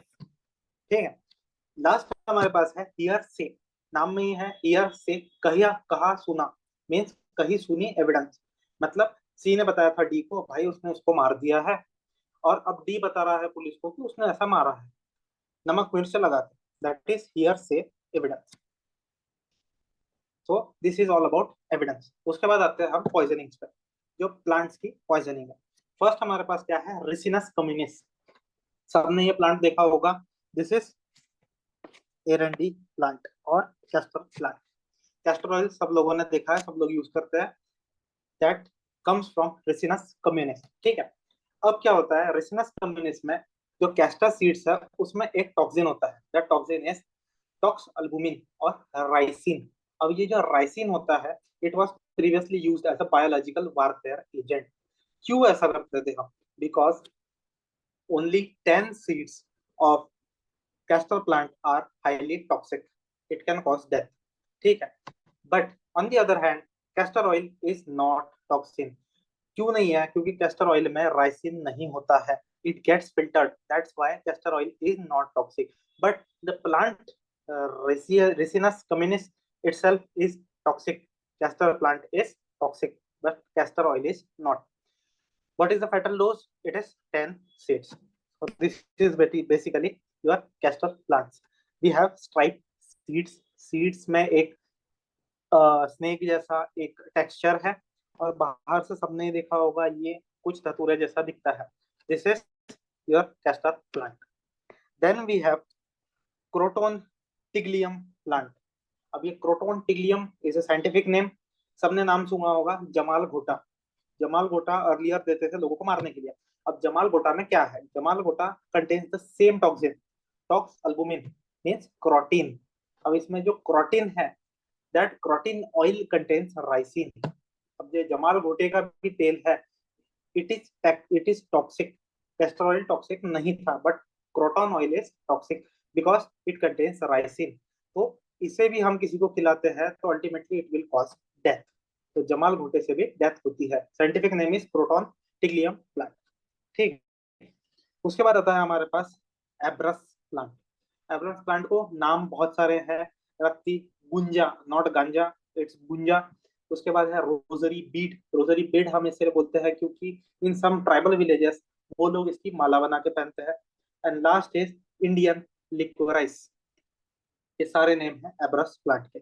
अब इसमें टॉक्सिन कौन सा प्रेजेंट है, we have toxin known as abrin. Abrin is also a toxalbumin. ठीक है, तो it will be also fatal. तो ये वाला प्लांट भी फेटल है। अब ये यूज कहाँ होता था, अब ये यूज होता था कैटल पॉइजन में, एज अ कैटल पॉइजन। किसी जानवर को मारना है तो वी यूज दिस पॉइजन। अब ये कैसे यूज होता था, थ्रू निडल्स। ठीक है, cattle poison by making needles. Sign and symptoms क्या दिखेंगे, sign and symptoms will be like viperine snake bite, mean किसी वाइपर ने किसी को, किसी स्नेक ने, वाइपर स्नेक ने किसी को बिट कर लिया है, the same signs and symptoms will come, like neurological signs and symptoms, and the patient will die. ठीक है, ये इमेज आ चुकी। उसके बाद हमारे पास क्या है, सेमाइकार्पस एनाकार्डियम, नाम में ही लिखा है सेमाइकार्पस एनाकार्डियम। अब ये नाम में ही जब कार्डियम लिखा है तो toxin will be cardiotoxic. Toxin कौन कौन सी होगी इसमें, सेमाइकार्पिन और सेमाइकार्पोल। अब ये किसके लिए यूज होता था, अब ये इसलिए यूज होता था ताकि आर्टिफिशियली हम ब्रूज क्रिएट कर सके, किसी पे फेक एलिगेशन लगा सके कि मुझे तूने ब्रूज दिया है या तूने मुझे बीट किया है। देन ये और किसके लिए यूज होता था, आर्टिफिशियल कंजक्टिवाइटिस के। अब ये यूज नहीं होता। Then we have calotropis. ये सबने देखा होगा, कैलोट्रोपिस के दो वेरिएंट है, सबके घर के पास दिखे होंगे कभी ना कभी। First is indica and second one is gigantea. इसको बोलते हैं मदार प्लांट, हर जगह दिखा होगा, इसकी माला भी देखी होगी। ठीक है, अब इसमें टॉक्सिन कौन सा होता है, इसमें टॉक्सिन होता है हमारे पास कैलोट्रोपिन और कैलोटॉक्सिन। ये टॉक्सिन क्या होता है, this toxin is use as abortion stick. इसका जो एक्सट्रैक्ट है वो अबॉर्शन के लिए यूज किया जाता था, it is use as abortion stick. अब जो मदार जूस है, अभी किसी ने इस प्लांट का जो पत्ता तोड़ा होगा तो उसमें से मिल्क जैसा एक लिक्विड सीक्रेट होता है, दैट इज मदार जूस। ठीक है, अब मदार जूस का यूज क्या होता है, people will use is at a for artificial Bruce और आर्टिफिशियल कंजक्टिवाइटिस। ठीक है, इंडिया में बहुत सारी जगह मिलेगा तुम्हें, माला बनाते हुए मिलेगी इससे, बट इट इज टॉक्सिक।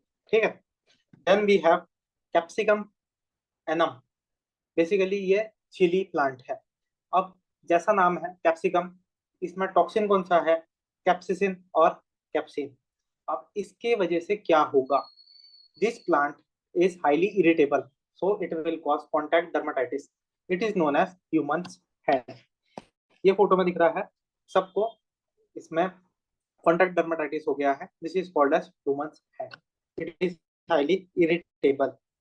हमारे पास देन प्रीवियस ईयर क्वेश्चन है, वो है cerbera thevetia. Cerbera thevetia, it is a previous year question. Photo दे दी थी बस, and they asked which plant flower is this?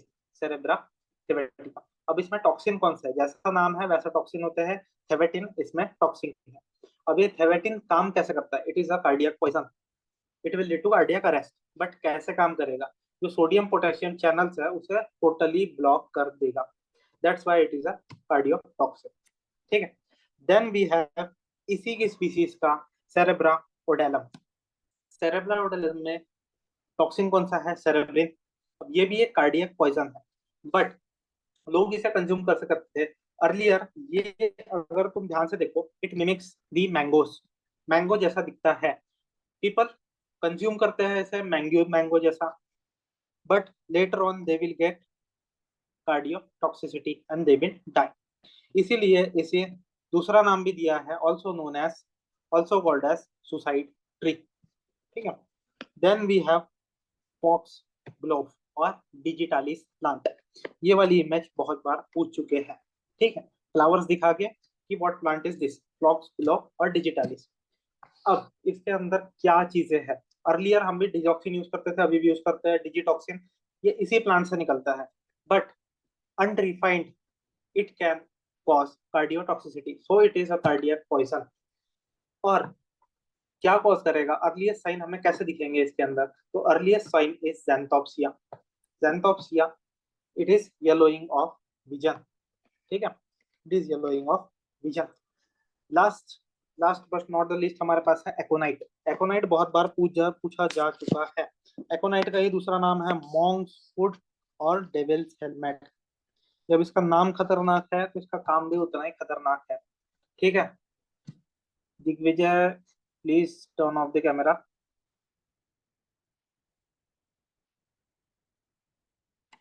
चलो ठीक है, आगे बढ़ते हैं। ठीक है। जैसा नाम है वैसे एकोनाइट, एकोनाइटेड में ही वैसे एकोनाइटिन टॉक्सिन है। It is also cardiac poison.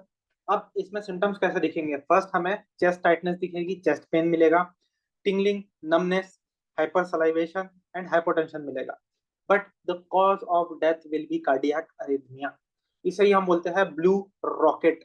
Heart इतने ज्यादा जोर से पंप करेगा, it will lead to arrhythmia, इसीलिए इसे बोलते हैं ब्लू रॉकेट। अब इसमें मिलते हैं दो sign. First one is hippus sign and second is xanthopsia। xanthopsia सबको पता है, it is yellowing. But hiccups, hiccup sign means क्या? The pupil can get constricted or can get dilated. There is no specific thing, that is known as hippus sign। ठीक है। Then we have सबका favourite opium plant और poppy plant, also known as पेपिनिफेरम। ठीक है। क्या मिलता है हमको इससे? मॉर्फिन। मॉर्फिन बहुत जगह यूज होता है, but morphine can be toxic. First of all, morphine causes meiosis, it causes pupil contraction. Then we have orthostatic hypertension, there is respiratory depression. In case of chronic pain we will use morphine, so this is clinical indication. Then morphine can cause bronchial asthma because it releases histamine, can cause bronchospasm and also cause hypothermia. Then we have increased intracranial tension। ठीक है। Then nausea हमेशा मिलेगा, and the antidote for morphine poisoning is naloxone। And third one is euphoria, जन्नत दिखाना, it is also side effect. Then कोई बंदा long term morphine पे था, for example a person was on long term morphine, then उसमें क्या होगा? Withdrawal effect मिलेगा हमें। ठीक है। जैसे ही वो छोड़ेगा विड्रॉल इफेक्ट्स मिलेंगे। विड्रॉल इफेक्ट्स क्या होगा कि मूड में चेंजेस आएंगे फर्स्ट ऑफ ऑल, देन क्या होगा, डिहाइड्रेशन मिलेगा। एंड मॉर्फिन क्या कर रहा था पहले हमारे पास कि ब्लड प्रेशर को लो कर रहा था। Now heart rate will go up, blood pressure will go up and the secretion will increase. So हमें फर्स्ट क्या मिलेगा, rhinorrhoea means runny nose, then piloerection and mydriasis means dilation of pupil. Last हमारे पास है धतूरा। धतूरा का पेड़ सबको पता है, धतूरा also known as thorn apple. Atropine हम इसी से निकालते हैं, ठीक है, पाइरोस्टिग्मा इज द ट्रीटमेंट। देन हमारे पास आता है टॉपिक स्कल फ्रैक्चर्स, ठीक है। There are 4-5 types of skull fractures. First one is depressed fracture. Depressed fracture का मतलब क्या है, सम ब्लंट ट्रॉमा हैपेंड, किसी ने किसी को बैट से मार दिया, तो there are multiple small pieces of bone, but वो कहाँ डाइवर्टेड है, inside the skull, so this is called as depressed fractures. This is called as depressed fracture, और इसी को बोलते हैं हम क्रस्ट फ्रैक्चर, इसी का नाम है क्रस्ट फ्रैक्चर। उसके बाद आता है हमारे पास गटर फ्रैक्चर। गटर फ्रैक्चर कब होता है, सिंपली कोई बुलेट टेंजेंशियली स्कल को टच करके चली गई, बुलेट यहां से आई, यहां से टच करके निकल गई टेंजेंशियली, तो दिस इज गटर फ्रैक्चर, ठीक है, दिस इज गटर फ्रैक्चर। उसके बाद हमारे पास क्या है, डायस्टैटिक फ्रैक्चर। इसमें क्या होगा, तो सूचर लाइंस जो होगी, हेड की suture lines will get separated, उसे बोलेंगे हम diastatic fracture. Then we have ring fracture, जैसा नाम है वैसे ही रिंग सेपरेट होगी, बट रिंग कहाँ से सेपरेट होगी, रिंग सेपरेट होगी फोरामेन मैग्नम के पास से, ring will separate from foramen magnum, so rest of skull and foramen magnum will separate, this is known as ring fracture। उसके बाद हमारे पास है comminuted fracture। comminuted itself means complex fracture, so multiple joints जहां से जुड़े थे वहां से टूट गया, that is comminuted fracture, और थोड़े बोन्स डिस्प्लेस हो गए। अब बॉडी में तो long bones is the common side, but if they ask for the skull, school the best site for comminuted fracture is terion, the weakest part of skull, ठीक है, that is comminuted fracture। यहाँ तक सबको समझा, कोई doubts किसी को? नोप, नहीं। ठीक है, तो कंटिन्यू करते हैं। फिर हमारे पास आता है हेमाटोमा, ठीक है। फर्स्ट वन इज सबका फेवरेट ईडीएच। याद कैसे रखना है, ईडीएच मीन्स इडली, इडली जैसा शेप दिखेगा, दैट इज ईडीएच, ठीक है। देन हमारे पास क्या आता है, बनाना शेप स्ट्रक्चर, ये दिख रहा है बनाना जैसा, banana shape structure, so this is SDH, subdural haematoma. Then हमारे पास लास्ट आता है द स्टार ऑफ डेथ, इसे बोलेंगे हम subarachnoid haemorrhage, this is SAH. और इसी के साथ हमें क्या मिलेगा, worst headache of life, that is thunderclap headache, and the patient will die ultimately, ठीक है, इफ नॉट ट्रीटेड। अब कहाँ पे कौन सी चीज हो रही है, फर्स्ट एपी, हमारे ब्रेन में, ब्रेन को प्रोटेक्ट करने के लिए स्कल है, स्कल के पीछे हमारे पास 3 लेयर्स है। First is dura mater, second is छन्नी like layer, that is arachnoid mater, and we have pia mater, ठीक है। अब ड्यूरा मैटर के ऊपर और स्कल के बीच में अगर हेमाटोमा हो रहा है, ब्लीड हो रहा है, हेमोरेज हो रहा है, दैट इज ईडीएच, एक्स्ट्रा ड्यूरल हेमोरेज या एपीड्यूरल हेमोरेज, ठीक है। If the bleeding is happening between subarachnoid space, sorry, subdural space below the dura above the arachnoid matter, that is subdural bleed, then we have the most dangerous subarachnoid bleed। subarachnoid bleed means subarachnoid space जो brain से सबसे ज्यादा जुड़ा हुआ है वहां पे bleed होना, that is subarachnoid bleed। तो these are the 3 main basic type of bleeds, ठीक है। उसके बाद आता है डिफेंस वुंड। अब तुम पर कोई हमला कर रहा है, for example someone is attacking you, तुम क्या करोगे, या तो हाथ ऐसे सामने कर दोगे, सो जो भी शार्प ऑब्जेक्ट था वो यहाँ फंसेगा, यहाँ कट दे देगा, पर तुम्हें कट नहीं लगेगा, तो दैट इज एक्टिव डिफेंस। और उसमें जो वुंड लगेगा that is active defence wound. तो कहाँ पे मिलेगा, मोस्ट कॉमनली पाल्मार वेब स्पेसेस में मिलेगा, पाल्मार वेब स्पेसेस में मिलेगा। देन क्या हो रहा है, कोई तुम्हें डंडे से मार रहा है फॉर एग्जाम्पल, तुम खुद को प्रोटेक्ट करोगे हाथ सामने लाके, तो तुम्हारे जितने भी एक्सटेंसल सरफेस है उस पर तुम्हें बीडिंग मिलेगी अच्छी खासी। ठीक है, यहाँ पे तुम्हें जब बीटिंग मिलेगी that is called as passive defence defence wound. ठीक है, दो basic type of defence wound है, active and passive. Then we have asphyxia, means death due to choking, किसी ने किसी का रेस्पिरेटरी सिस्टम ब्लॉक कर दिया, रेस्पिरेटरी चैनल ब्लॉक कर दी। First one is mugging.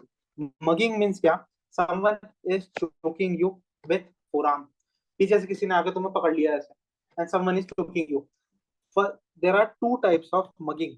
पहला क्या होगा, यहाँ पे मेजर वेसल्स होते हैं, so first one is blood choke, the patient will be unconscious. ठीक है, सेकंड एयर चोक, इसके अंदर भी पेशेंट मरेगा, बट इसके अंदर इन्वॉल्व क्या हो रहा है, डायरेक्ट रेस्पिरेटरी सिस्टम इन्वॉल्व हो रहा है, ब्लड चोक में मेजर वेसल्स इन्वॉल्व हो रहे हैं। So there are two types of mugging. उसके बाद हमारे पास क्या आता है, गैरोटिंग। गैरोटिंग का मतलब क्या है, गैरोटिंग इज ओल्ड एज पनिशमेंट, अभी नहीं दी जाती, जुडिशियल स्ट्रैंगुलेशन था, स्पेन एंड टर्की में दिया जाता था। इसमें क्या होता था, बेसिकली सेम मैकेनिज्म है, बंदे को बिठा देते थे चेयर पे, person has to sit on the chairs, a belt has to be worn on his neck, और पीछे से एक आदमी कसते जाता था, अल्टीमेटली जब तक उसका रेस्पिरेटरी ट्रैक्ट जो ट्रकिया है वो क्रश ना हो जाए और वो मर ना जाए। तो दिस इज गैरोटिंग। देन हमारे पास है बर्किंग। बर्किंग बहुत बार पूछा गया है, व्हाट इज बर्किंग। तो बर्किंग में सबसे पहले ये देखना है कि ये होमिसाइड है, मींस किसी को दबा के या घर पे किसी ने मार दिया। कैसे मारा, तो one hand patient, one hand उसका मुंह पे है ताकि जो बोल ना पाए, और सेकंड हैंड उसका है नेक पे ताकि उसे वो चोक कर सके। थर्ड उसकी नी देखोगे तो नी इज ऑन द टॉर्सो, तो उसे फिक्स करके रखा है, दैट इज वर्किंग होमिसाइड। उसके बाद हमारे पास बांस डोला, नाम में ही लिखा है बांस, तो हम इसे किससे मारेंगे, बांस से। तो दो स्टिक यूज होगी इसके अंदर। स्टिक के कारण क्या होगा, नेक को हम कॉम्प्रेस करेंगे, कॉम्प्रेस करने से या तो फ्रैक्चर मिलेगा, एयर क्रश हो जाएगा और अल्टीमेटली डेथ हो जाएगी। जैसा नाम है वैसा काम है, बांस डोला with the help of sticks. Then हमारे पास आता है ओवरलेइंग। ओवरलेइंग का मतलब है कि माँ बच्चे के ऊपर गिर गई, एक्सीडेंटली सोते सोते माँ बच्चे के ऊपर पलट गई। सो क्या हुआ, बच्चा को हो गया, बच्चे को हो गया हाइपोक्सिया, बच्चे का बच्चा ब्रीथ नहीं कर पाया, बच्चे को हो गया अपेक्सिया और हो गई उसकी डेथ। तो that is be called as overlaying. ठीक है, फिर हमारे पास आते हैं बर्न्स। बर्न्स हमारे पास थ्री टाइप्स के हैं, first one is dry burn, second moist burn और थर्ड इज केमिकल बर्न। जैसा नाम है वैसे सेम उसके फीचर्स है। फर्स्ट ऑफ ऑल हम देखते हैं मॉइस्ट बर्न। सबको हुआ होगा कभी ना कभी, स्टीम से जो बर्न होता है, फॉर एग्जाम्पल किसके हाथ में स्टीम लग जाती है, एक बॉयल आ जाता है ऊपर में बहुत बड़ा, फ्लूइड भर जाता है उसके अंदर, that is moist burn. Moist burn में क्या होगा, इधर स्टीम और liquid about 60 degree Celsius hit करेगी, वहां पे फ्लूइड भर जाएगा और वो कुछ ऐसा सा दिखेगा। सबको हुआ है कभी ना कभी लाइफ में, दैट इज मॉइस्ट बर्न। इसके बाद हमारे पास कौन सा बर्न है, ड्राई बर्न। अब इसमें एक्सटेंसिव हीट चली गई, डायरेक्ट सरफेस पे एक्सटेंसिव हीट चली गई, तो ऊपर की स्किन जल गई, यहाँ पे ऊपर की स्किन इंटैक्ट है, यहाँ पे ऊपर की स्किन डायरेक्टली जल गई, सो this is a heat burn. ठीक है, अब इसके अंदर क्या क्या चीजें प्रेजेंट होगी, क्या क्या एब्सेंट होगी। First of all splashing dry burn में एब्सेंट होगी, वो एक एरिया स्पेसिफिक होगा। Then moist and chemical burn में ये चीज प्रेजेंट होगी। ड्राई बर्न में इटसेल्फ नाम जैसा है, ड्राई तो स्किन भी होगी ड्राई, मॉइस्ट में ब्लीच्ड स्किन होगी, मींस इन शॉर्ट वहां पे बहुत सारा फ्लूइड एक्यूमुलेशन मिलेगा, बट वहां पे एक्सटर्नली ब्रूजिंग इतनी ज्यादा नहीं मिलेगी। ठीक है, एंड लास्ट हमारे पास है केमिकल बर्न। केमिकल बर्न में कुछ भी हो सकता है, केमिकल बर्न में इधर स्किन भी डिस्ट्रॉय हो सकती है, ऊपर की पूरी लेयर भी जा सकती है, कुछ भी हो सकता है। ठीक है, then we have clothes. History देंगे क्लॉथ्स की। If the clothes are burnt, कपड़े जल चुके हैं, तो अल्टीमेटली हमें वो आंसर लगाना है, it is a dry burn. But cloth फटे नहीं है, वेट है, नॉट बर्न्ट है, तो it is a moist burn. और केमिकल बर्न में हमेशा हिस्ट्री देगी कि there was acid, there was alkali, the person was working in the chemical industry or something else, तो वो रहेगा हमारा केमिकल बर्न। सो इतनी बेसिक चीजें आनी चाहिए बर्न्स में से, ठीक है। Then we have pattern bruise. Pattern bruise का मतलब क्या होता है? फॉर एग्जांपल किसी ने मुझे डंडे से मार दिया या किसी ने किसी को डंडे से मार दिया, सो जो डंडा जहां पड़ा था उतने ही मार्क में एक ट्रॉमा का इंप्रेशन आएगा, उतने में ही एक ट्रॉमा लाइन बन जाएगी, ठीक है। उसी को बोलते हैं हम ट्रैम लाइन ब्रूस। मैंने यहाँ पे किसी को मारा था और वहीं पे सिर्फ ब्रूज आई है, that is tram line Bruce, ठीक है। It is a tram line Bruce. अब बच्चों में कैसा दिखेगा ये? बच्चों में it will be different, it will be a butterfly Bruce. जो बोलते हैं ना बैटल्ड बेबी सिंड्रोम, उसमें दिखेगी हमें बटरफ्लाई ब्रूस। उसके बाद आता है सिक्स पेनी थ्रॉटलिंग। सिक्स पेनी थ्रॉटलिंग का मतलब क्या होता है? हम हाथ पूरे गड़ा के किसी को मार रहा है, कोई हाथ किसी को पूरे गड़ा के कोई मार रहा है, तो there will be impression of the fingers, यहाँ पे फिंगर्स की इंप्रेशन दिखेंगे हमें, तो it is called as six penny sign. कब दिखेगा हमें? ये थ्रॉटलिंग के केस में दिखेगा। एंड लास्ट हमारे पास है लाठी और रॉड। यहाँ पे देखो स्ट्रेट लाइंस है, ऐसा लग रहा है किसी को किसी ने डंडे से मार दिया है, तो this is also called as pattern bruise, ठीक है। देन हमारे पास है माइग्रेटरी ब्रूस। ट्रॉमा कहीं हुआ है, साइन हमें कहीं और मिल रहा है, that is migratory bruise. For example battle sign, कहाँ पे फ्रैक्चर है हमारा? मिडियल क्रेनियल फोसा, मींस बीच में अंदर हमारा फ्रैक्चर है, बट हमें ट्रॉमा कहाँ मिल रहा है देखने के लिए? साइन ब्रूस हमें मिल रहा है आइदर बिहाइंड द ईयर और below the eyes, raccoon eyes, that is known as migratory bruise. उसके बाद आता है हमारे पास स्प्लिट लेसरेशन। अब ये लेसरेशन भी है, बट ये किसकी तरह दिखेंगे कि किसी ने किसी को इंसिजन दे दिया है, किसी शार्प ब्लेड से काट दिया है। अब ऐसा क्यों होता है? Because skin on some parts of the body is different then other parts. Skin on the face is tight, so हल्का सा भी जैसा ट्रॉमा पड़ता है, लेसरेट भी होता है, तो it will look like a incision. उसी को बोलते हैं हम स्प्लिट लेसरेशन। कहाँ कहाँ मिलेगा? स्कैल्प चीन पे मिलेगा, शीन पे मिलेगा, एक्सिला पे मिलेगा, स्क्रॉटम पे मिलेगा, दैट इज स्प्लिट लेसरेशन, ठीक है। Then come to the major part, snake bite. इसमें अब तक किसी को कोई डाउट? नहीं। ठीक है। इसके बाद स्नेक बाइट। अब स्नेक बाइट में हमें दो डिफरेंसेस देने हैं। सबसे पहले तो हमें न्यूरोटॉक्सिन और वैस्कुलोटॉक्सिन, दो तरह के वेनम होते हैं। एक न्यूरोटॉक्सिन नाम में लिखा है, नर्वस सिस्टम को इन्वॉल्व करेगा। एक वैस्कुलोटॉक्सिन हेमेटोलॉजी, मतलब ब्लड सिस्टम को अटैक करेगा, ठीक है। अब क्या होगा? कोई चीज हमारे नर्व्स तक जा रही है, ब्रेन तक जा रही है, तो सबसे पहले क्या मिलेगा अपने को? वीकनेस और paralysis. First of all we will see weakness और paralysis.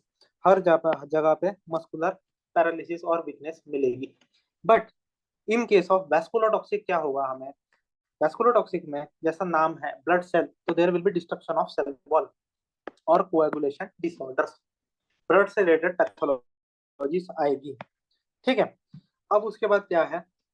local symptoms. Local symptoms will be minimum in case of neurotoxin, but in case of vasculotoxin जहाँ blood टूट रहा है rapidly, so blood will try to ooze out.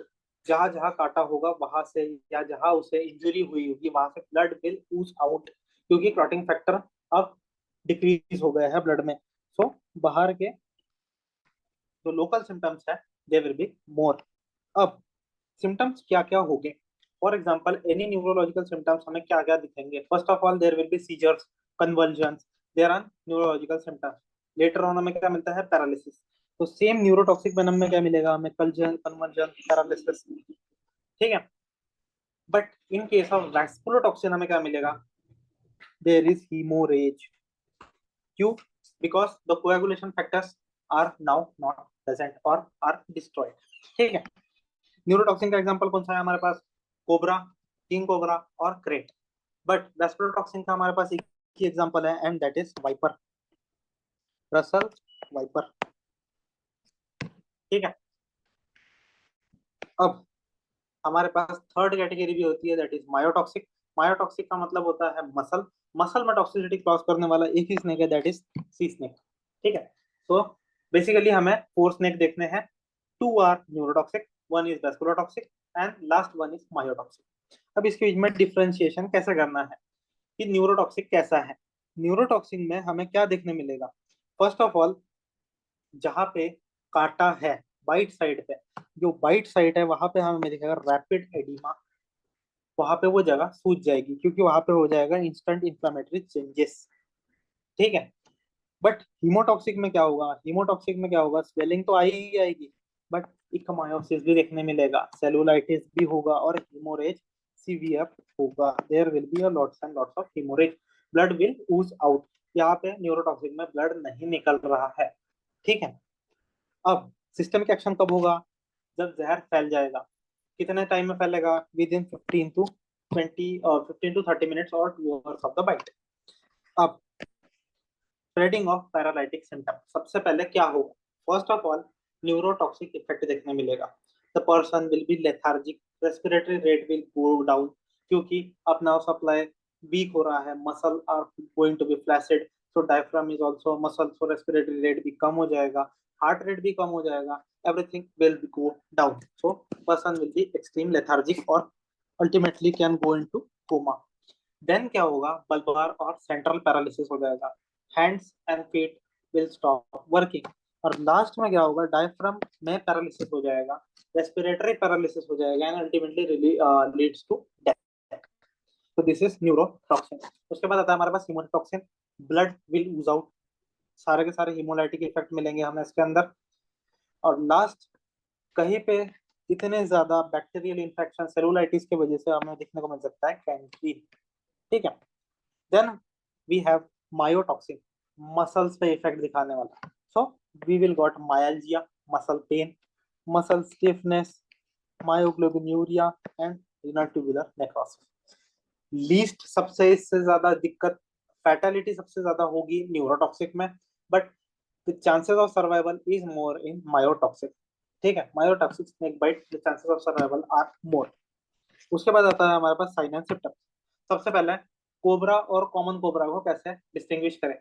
ठीक है। King cobra और common cobra को, king cobra में ये दो स्पॉट्स नहीं दिखेंगे, किंग कोबरा में ये दो आई लाइक स्पॉट्स नहीं दिखेंगे। This is a common cobra. King cobra में ये सब चीज नहीं दिखेगी। ठीक है। देन अब पिक्चरों में भी देखा होगा तुमने, सबने देखा होगा कि जहां सांप काटता है वहां पे 2 पंचर वुंड्स रहते हैं, तो there may be 1 or 2 puncture wounds. Local symptoms कब चालू होंगे? इंस्टेंटली चालू हो जाएंगे, विद इन 5 मिनट्स चालू हो जाएंगे। सेम सिम्टम्स दिखेंगे हमें जो न्यूरोलॉजिकल स्नेक बाइट में होते हैं। ठीक। देन हमारे पास आता है crate. Crate is a striped snake. इसे ध्यान से देखोगे, इसमें बहुत सारे स्ट्राइप्स हैं। स्ट्राइप्ड स्नेक, अगर ये कहीं भी दिखे, this is a crate. India में क्या मिलता है? Common crate. Common crate is more common. ठीक है। हमने क्या पढ़ा ऊपर में? क्रेट कहाँ पे आता है हमारे पास? Krait is also a neurotoxic, so krait will give the same symptoms as for cobra. Then हमारे पास है वाइपर। वाइपर में याद रखना, viper is vasculotoxic. Viper is vasculotoxic, so इसमें सारे हीमोडायनेमिक चेंज मिलेंगे। So this is viper. इसमें एक स्पेसिफिक सा बैक पे पैटर्न बना होगा। ठीक है। Image will come. देन हमारे पास क्या है? सी स्नेक। सी स्नेक अल्टीमेटली कहाँ दिखेगा आपको? रिवर्स में या सीज में, जहाँ पे वाटरी बॉडीज है वहां पे दिखेगा सी स्नेक। सी स्नेक में पेनलेस बाइट होगी। क्यों? Because it is myotoxic. बाद में हमें क्या क्या सिम्टम्स मिलेंगे? मायालजिया मिलेगा, मसल वीकनेस मिलेगी, स्वेटिंग, थर्स्ट, हेडेक, जो नॉर्मल सिम्टम्स है वही मिलेंगे। It is less severe, patient बच जाएगा, but in case of neurotoxic and vasculotoxic, patient will die if he or she does not get the antivenom therapy. अब ये question आया था, सबसे पहले स्नेक बाइट में क्या करें? So first thing we have to do is, first aid में is pressure immobilization. We have to immobilize that limb. हमें उस लिम्ब को इमोबिलाइज करना है, उसे टाइटली रैप करके। ठीक है। But in case of viper bite हम कभी भी हम कभी भी प्रेशर इमोबिलाइजेशन नहीं करेंगे, because viper bite is more necrotic. When it is vasculotoxic, that's why it can ultimately lead to necrosis. इसलिए सारे स्नेक के न्यूरोटॉक्सिक स्नेक के कंडीशंस में हम प्रेशर इमोबिलाइजेशन करेंगे, वाइपर के केस में हम नहीं करेंगे। Then comes the first aid. First aid में पेशेंट को क्या बताना है, पहले तो रीअश्योरेंस कर देना है, बिकॉज जितना ज्यादा हार्ट रेट बढ़ेगा, जितना ज्यादा हार्ट का पंपिंग एक्शन बढ़ेगा, ब्लड प्रेशर बढ़ेगा, उतना ज्यादा वेनम स्प्रेड आउट होगा बॉडी में। सो हमें उसे हाइपर नहीं करना है, हमें रीअश्योरेंस कर देना है कि यू विल गेट ओके। उसके बाद क्या है, वाइट वाउंड को कभी भी टैपर नहीं करना है। देन उसे क्लीन किस चीज से करना है, वुंड को हमेशा सोप एंड वाटर से क्लीन करना है और आयोडीन। थोड़ा सा प्रेशर अप्लाई करना है। Then we will go for pressure immobilization, immobilize the limb. और लोकल इंसिजन, जैसे पहले दिखाते थे कि उस पार्ट को काट दिया, वहां से ब्लड ड्रेन करवा दिया, या किसी ने खून सक कर लिया, उसमें से निकाल दिया venom, it will not work, ये चीजें नहीं करनी है। टॉर्निकोन्स को भी अवॉइड करना है। एंड देन हमें उसे कहाँ ट्रांसपोर्ट करना है, अल्टीमेटली टू द हॉस्पिटल, जहाँ पे उसे एंटी वेनम मिलेगा। तो this is about the first add. उसके बाद आता है हमारे पास एंटी वेनम ट्रीटमेंट। अब हमारे पास दो तरह के anti venom. First is monovalent and second is polyvalent. Monovalent का मतलब क्या होता है, monovalent is specific to only one venom, it can neutralize only one venom, that specific venom. Then हमारे पास आता है polyvalent. Polyvalent means multiple snake bite के लिए हम उसे यूज कर सकते हैं। ठीक है, अब ये यूजफुल कब है, तो हमें स्नेक बाइट के विद इन 4 आवर्स अगर हम उसे एंटीवेनम दे रहे हैं तो ही और शी कैन बी सेव्ड। उसके बाद the chances of survival will decrease. ठीक है, बट पेशेंट को देने के बाद हमें चले जाना है क्या, नहीं, हमें वहां पे जाके उसे ऑब्जर्व करना है फॉर एटलीस्ट 1 आवर।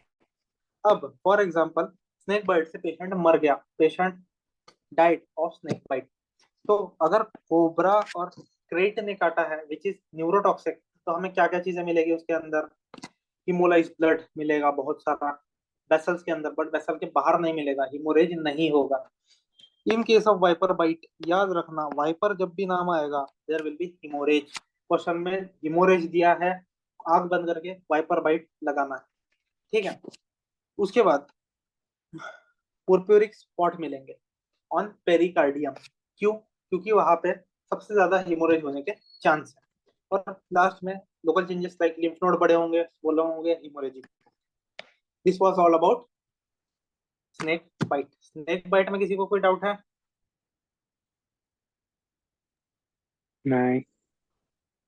ठीक है, उसके बाद आते हैं फट से मेडिकल नेग्लिजेंस, मींस डॉक्टर की गलती की वजह से पेशेंट मर गया, दैट इज मेडिकल नेग्लिजेंस। और ये लायबिलिटी डॉक्टर बियर करता है, मतलब doctor is punishable. So first one is vicarious liability. Means मैं किसी हॉस्पिटल में काम कर रहा हूँ, फॉर एग्जाम्पल मैं काम कर रहा हूँ फॉर एग्जाम्पल मैक्स हॉस्पिटल में, और मैक्स हॉस्पिटल में मैं लायबल नहीं हूँ, मेरा सीनियर लायबल है मेरे एक्शंस के लिए, सो ही विल आंसर, उसे बोलते हैं हम वेरिशियस लायबिलिटी। देन हमारे पास क्या है, रेस इस्पा लिक्टर। उसका मतलब क्या होता है कि during surgery a surgeon has left some swabs, some needles or some instrument in the body during the surgery, उसे हम बोलते हैं रेस इप्सा लिक्विटर। ठीक है, उसके बाद आता है थेराप्यूटिक मिड्स एडवेंचर। मींस इसका मतलब क्या है कि हमें डायग्नोस करना था कुछ और, ठीक है, बट हम मेडिकल ट्रीटमेंट ट्रीटमेंट देते ही उसे इंजोर कर देते हैं, तो that is therapeutic miss adventure. उसके बाद क्या है हमारे पास, कॉन्ट्रीब्यूटरी निग्लिजेंस।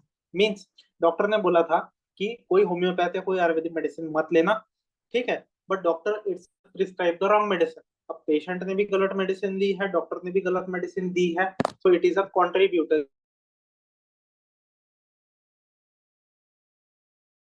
डाइकोटॉमी। डाइकोटॉमी हर डॉक्टर करता है इंडिया में। फॉर एग्जाम्पल तुमने देखा होगा, सुना भी होगा, if you go for a blood test, so उसमें बोलते हैं कि डॉक्टर का भी कट होगा, तो that is fee splitting. If the test is for 400, doctor will get 200 and test वाला get 200, that is dichotomy, fee splitting. उसके बाद हमारे पास क्या है, एंटी मॉर्टम ड्रॉनिंग, मतलब मरा कैसे, एंटी मॉर्टम मतलब रीजन ऑफ डेथ क्या हुआ उसका, पानी में डुबा के मार दिया, जला के मार दिया, या लटका के मार दिया, एंटी मॉर्टम ड्रॉनिंग। अब कोई डूब रहा था तो he will try to grab on something, वो कोई चीज को पकड़ने की कोशिश करेगा। अब लेक्स वेक्स में क्या होता है, मोस्टली घास रहती है, ठीक है, प्लांट्स होते हैं पानी में, so he will grab whichever thing comes into his hands, और उसी को वो पकड़े रखेगा मरने के बाद भी। It is called as cadaveric spasm, इसी को बोलते हैं हम कैडावेरिक स्पाज्म। उसके बाद हमारे पास क्या आता है, एंटीमॉर्टम बर्न। अब किसी को जिंदा ही जला दिया, अब जलने के बाद हमें कैसे पता चलेगा कि उसे जला के ही मारा है या एसिड में डाल के नहीं मारा है? There will be the soot in the trachea, उसे जिंदा जला दिया, so he inhaled that air, तो वो सूट ट्रकिया में चला गया, दैट इज एविडेंट दैट उसे जला के मारा है। Then we have antemortem hanging, लटका के मारा है, तो जिंदा था तब लटका के मारा या मरे हुए को लटका के रख दिया, इसमें कैसे डिस्टिंग्विश करेंगे? So there will be a dribbling of saliva, कोई जिंदा मरता है तो there will be dribbling of saliva. इसमें एक टर्म आता है ला फेशियस सिंपैथेटिके, ला फाशिया सिंपैथेटिके। इसमें क्या होता है, जो सर्वाइकल सिंपैथेटिक गैंग्लिया होता है तो लाइगेचर नॉट की वजह से कॉम्प्रेस होता है। उसके वजह से क्या होगा, जिस साइड में नॉट है, जिस साइड में नॉट है, that I will remain open, ठीक है, और प्यूपिल विल रिमेन डायलेटेड, ठीक है, and the प्यूपिल will remain dilated, उसे बोलते हैं हम ला फेसिस सिंपैथेटिक, ठीक है। अब आते हैं छोटे मोटे topic. First of all mummification, mummification ancient technique है, बट याद रखना क्वेश्चन में वो लोग क्या मेंशन करेंगे, इट इज ओडरलेस, इसमें से कोई बदबू नहीं आएगी, ममीफिकेशन इज ओडरलेस। बट उसी का साथी लाइपोसियर और सैपोनिफिकेशन, सैपोनिफिकेशन का इटसेल्फ मींस की ब्रेक डाउन ऑफ फैट्स, तो यहाँ फैट या टिश्यू ब्रेक डाउन हो रहा है, तो it will release lots and lots of ammonia. Normal body में ammonia will get metabolize, urea बनता है और बॉडी से बाहर निकल जाता है, बट अब नहीं हो रहा है, सो अमोनिया विल गेट अक्यूमुलेटेड, सो हमें कौन सी स्मेल मिलेगी, इस केस में हमें मिलेगी अमोनिकल स्मेल, ठीक है। तो दिस इज अबाउट मम्फिकेशन एंड एडिपोक्सिया। उसके बाद आता है डेंटेशन। डेंटेशन का मतलब क्या होता है, कितने दांत आए। 6 to 11 ईयर्स में the child will have 24 teeth, but permanent plus temporary teeth का कॉम्बिनेशन होगा, it will be a combination of permanent as well as temporary teeth, दोनों टीथ का कॉम्बिनेशन मिलेगा। देन हमारे पास आता है परमानेंट, परमानेंट टीथ अब कैसे कैलकुलेट करेंगे। For example a child come to you with 10 years of age, so we got a formula, formula में हम इनपुट करेंगे 10 minus 5 into 4, so it will come as 20, so उसके पास कितने हैं 20 permanent teeth, so there will be 20 permanent teeth, ठीक है।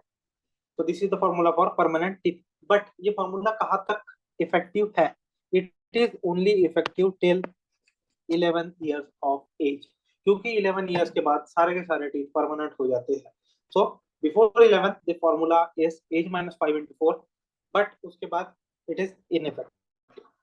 Then comes छोटा मोटा टॉपिक बोन्स। फर्स्ट बोन्स कौन सी, which is the first bone to develop in intrauterine life, that is clavicle, excuse me, the first bone to develop is clavicle। Second हमारे पास कौन सी है, 5 months में कौन सी डेवलप हो रही है, that is calcaneum, calcaneum the bone of the foot, second one is calcaneum, 5 months। अब याद कैसे रखना है, 7th month में, 7th month got S and T, S goes for sternum and T goes for talus, तो 7th month में कौन कौन से बोन डेवलप होंगे, sternum as well as talus. Then हमारे पास आता है full term baby, full term baby में क्या डेवलप होगा, that is tibia, T goes with T, that is tibia. Last हमारे पास है फुल ग्रोन चाइल्ड, जो आईयूजीआर है, सॉरी इंट्रायूटेराइन है, 36 वीक। अब 36 वीक में कौन कौन से बोन डेवलप होगी, तो 30 and 6, C is the third letter, so cuboid, और F is the sixth letter, so femur, so which bone gets ossified at the age of 36 week, तो cuboid and femur, ठीक है। लास्ट टॉपिक हमारे पास है sexual perversion, ठीक है, इस इज साइकोलॉजिकल, तो इसमें क्या क्या इंपॉर्टेंट पॉइंट्स है वही देखेंगे। फर्स्ट हमारे पास है सैडिज्म, मींस किसी को मारने से खुशी मिलती है, दैट इज सैडिज्म। सेकंड उसका उल्टा माचोइज्म, मींस मार खाने से खुशी मिलती है, दैट इज पेन सफरिंग से खुशी मिलती है। थर्ड हमारे पास आता है बॉन्डेज, बॉन्डेज का मतलब क्या है, it is a bondage is a addition of sadism with machoism, मतलब वो दर्द देगा भी, वो दर्द लेगा भी। he will give pain to his partner, he will receive pain from his partner, that is we called as bondage. Third हमारे पास आता है लस्ट मर्डर। लस्ट मर्डर का मतलब क्या है? Murder will serve as a stimulus, मतलब उसे मर्डर सेक्सुअल एक्ट के बाद मर्डर करने की इच्छा होगी, that will be his intent, that is called as lust murder. उसके बाद है यूरो लैग्निया, ठीक है, यूरो लैग्निया और यूरोफीलिया मींस यूरिनरी ग्रेटिफिकेशन मिलेगा, यूरिन से उसे खुशी मिलेगी। उसके बाद है हमारे पास यूरेनिज्म। यूरेनिज्म इज डिफरेंट, इसीलिए इसे पूछते हैं। यूरो लैग्निया जैसा साउंड करता है बट इट इज डिफरेंट। अब इससे क्या होगा इसमें? It is due to sexual gratification by fingering, fondling etcetera, जो फोरप्ले है उसके वजह से खुशी मिलेगी। देन हमारे पास आता है coprophilia, one which achieves sexual gratification by feces, so that is known as coprophilia. Then हमारे पास आता है एग्जीबिशनिज्म। एग्जीबिशनिज्म का नाम ही जैसा एग्जीबिशन है, लोगों को दिखाना, वैसे showing private parts, that is called as exhibition. उसी का शॉर्ट वर्जन है flashing. Flashing means flashing of body parts in front of public, that is we called as flashing. Then आते हैं दो बड़े बड़े टर्म जिस पे आता है question, that is one is necrophagia and necrophilia.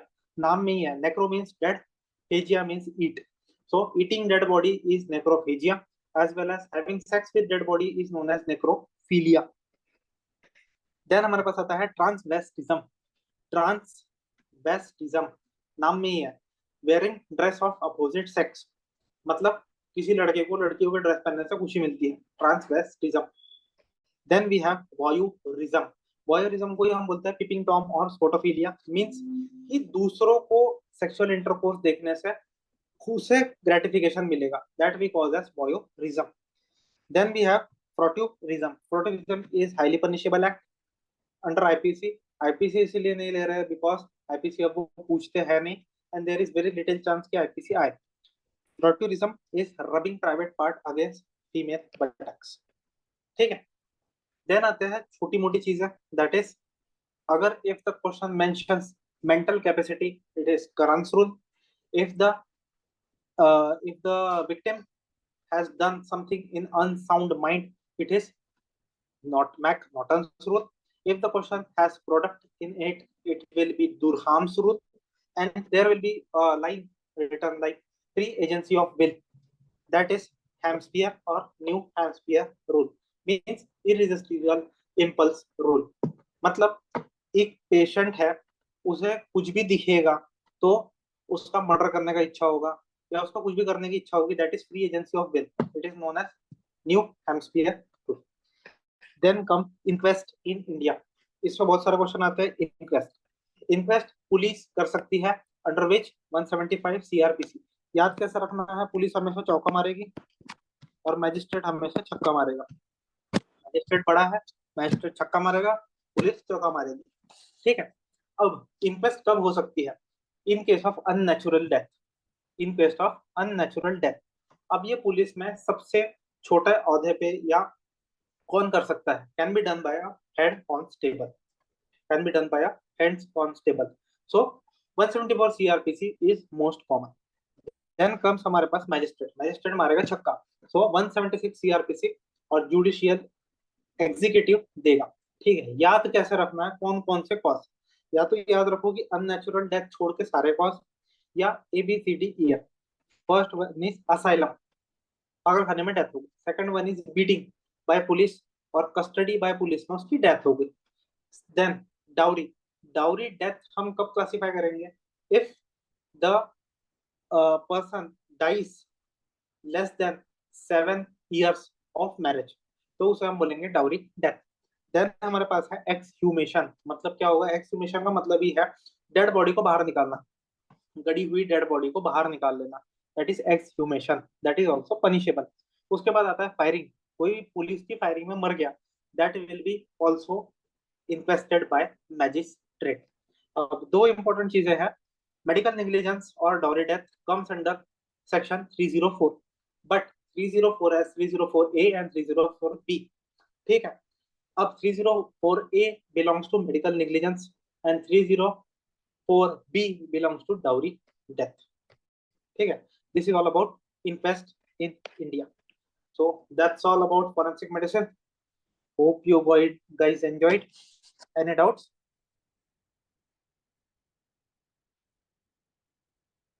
किसी को कोई डाउट?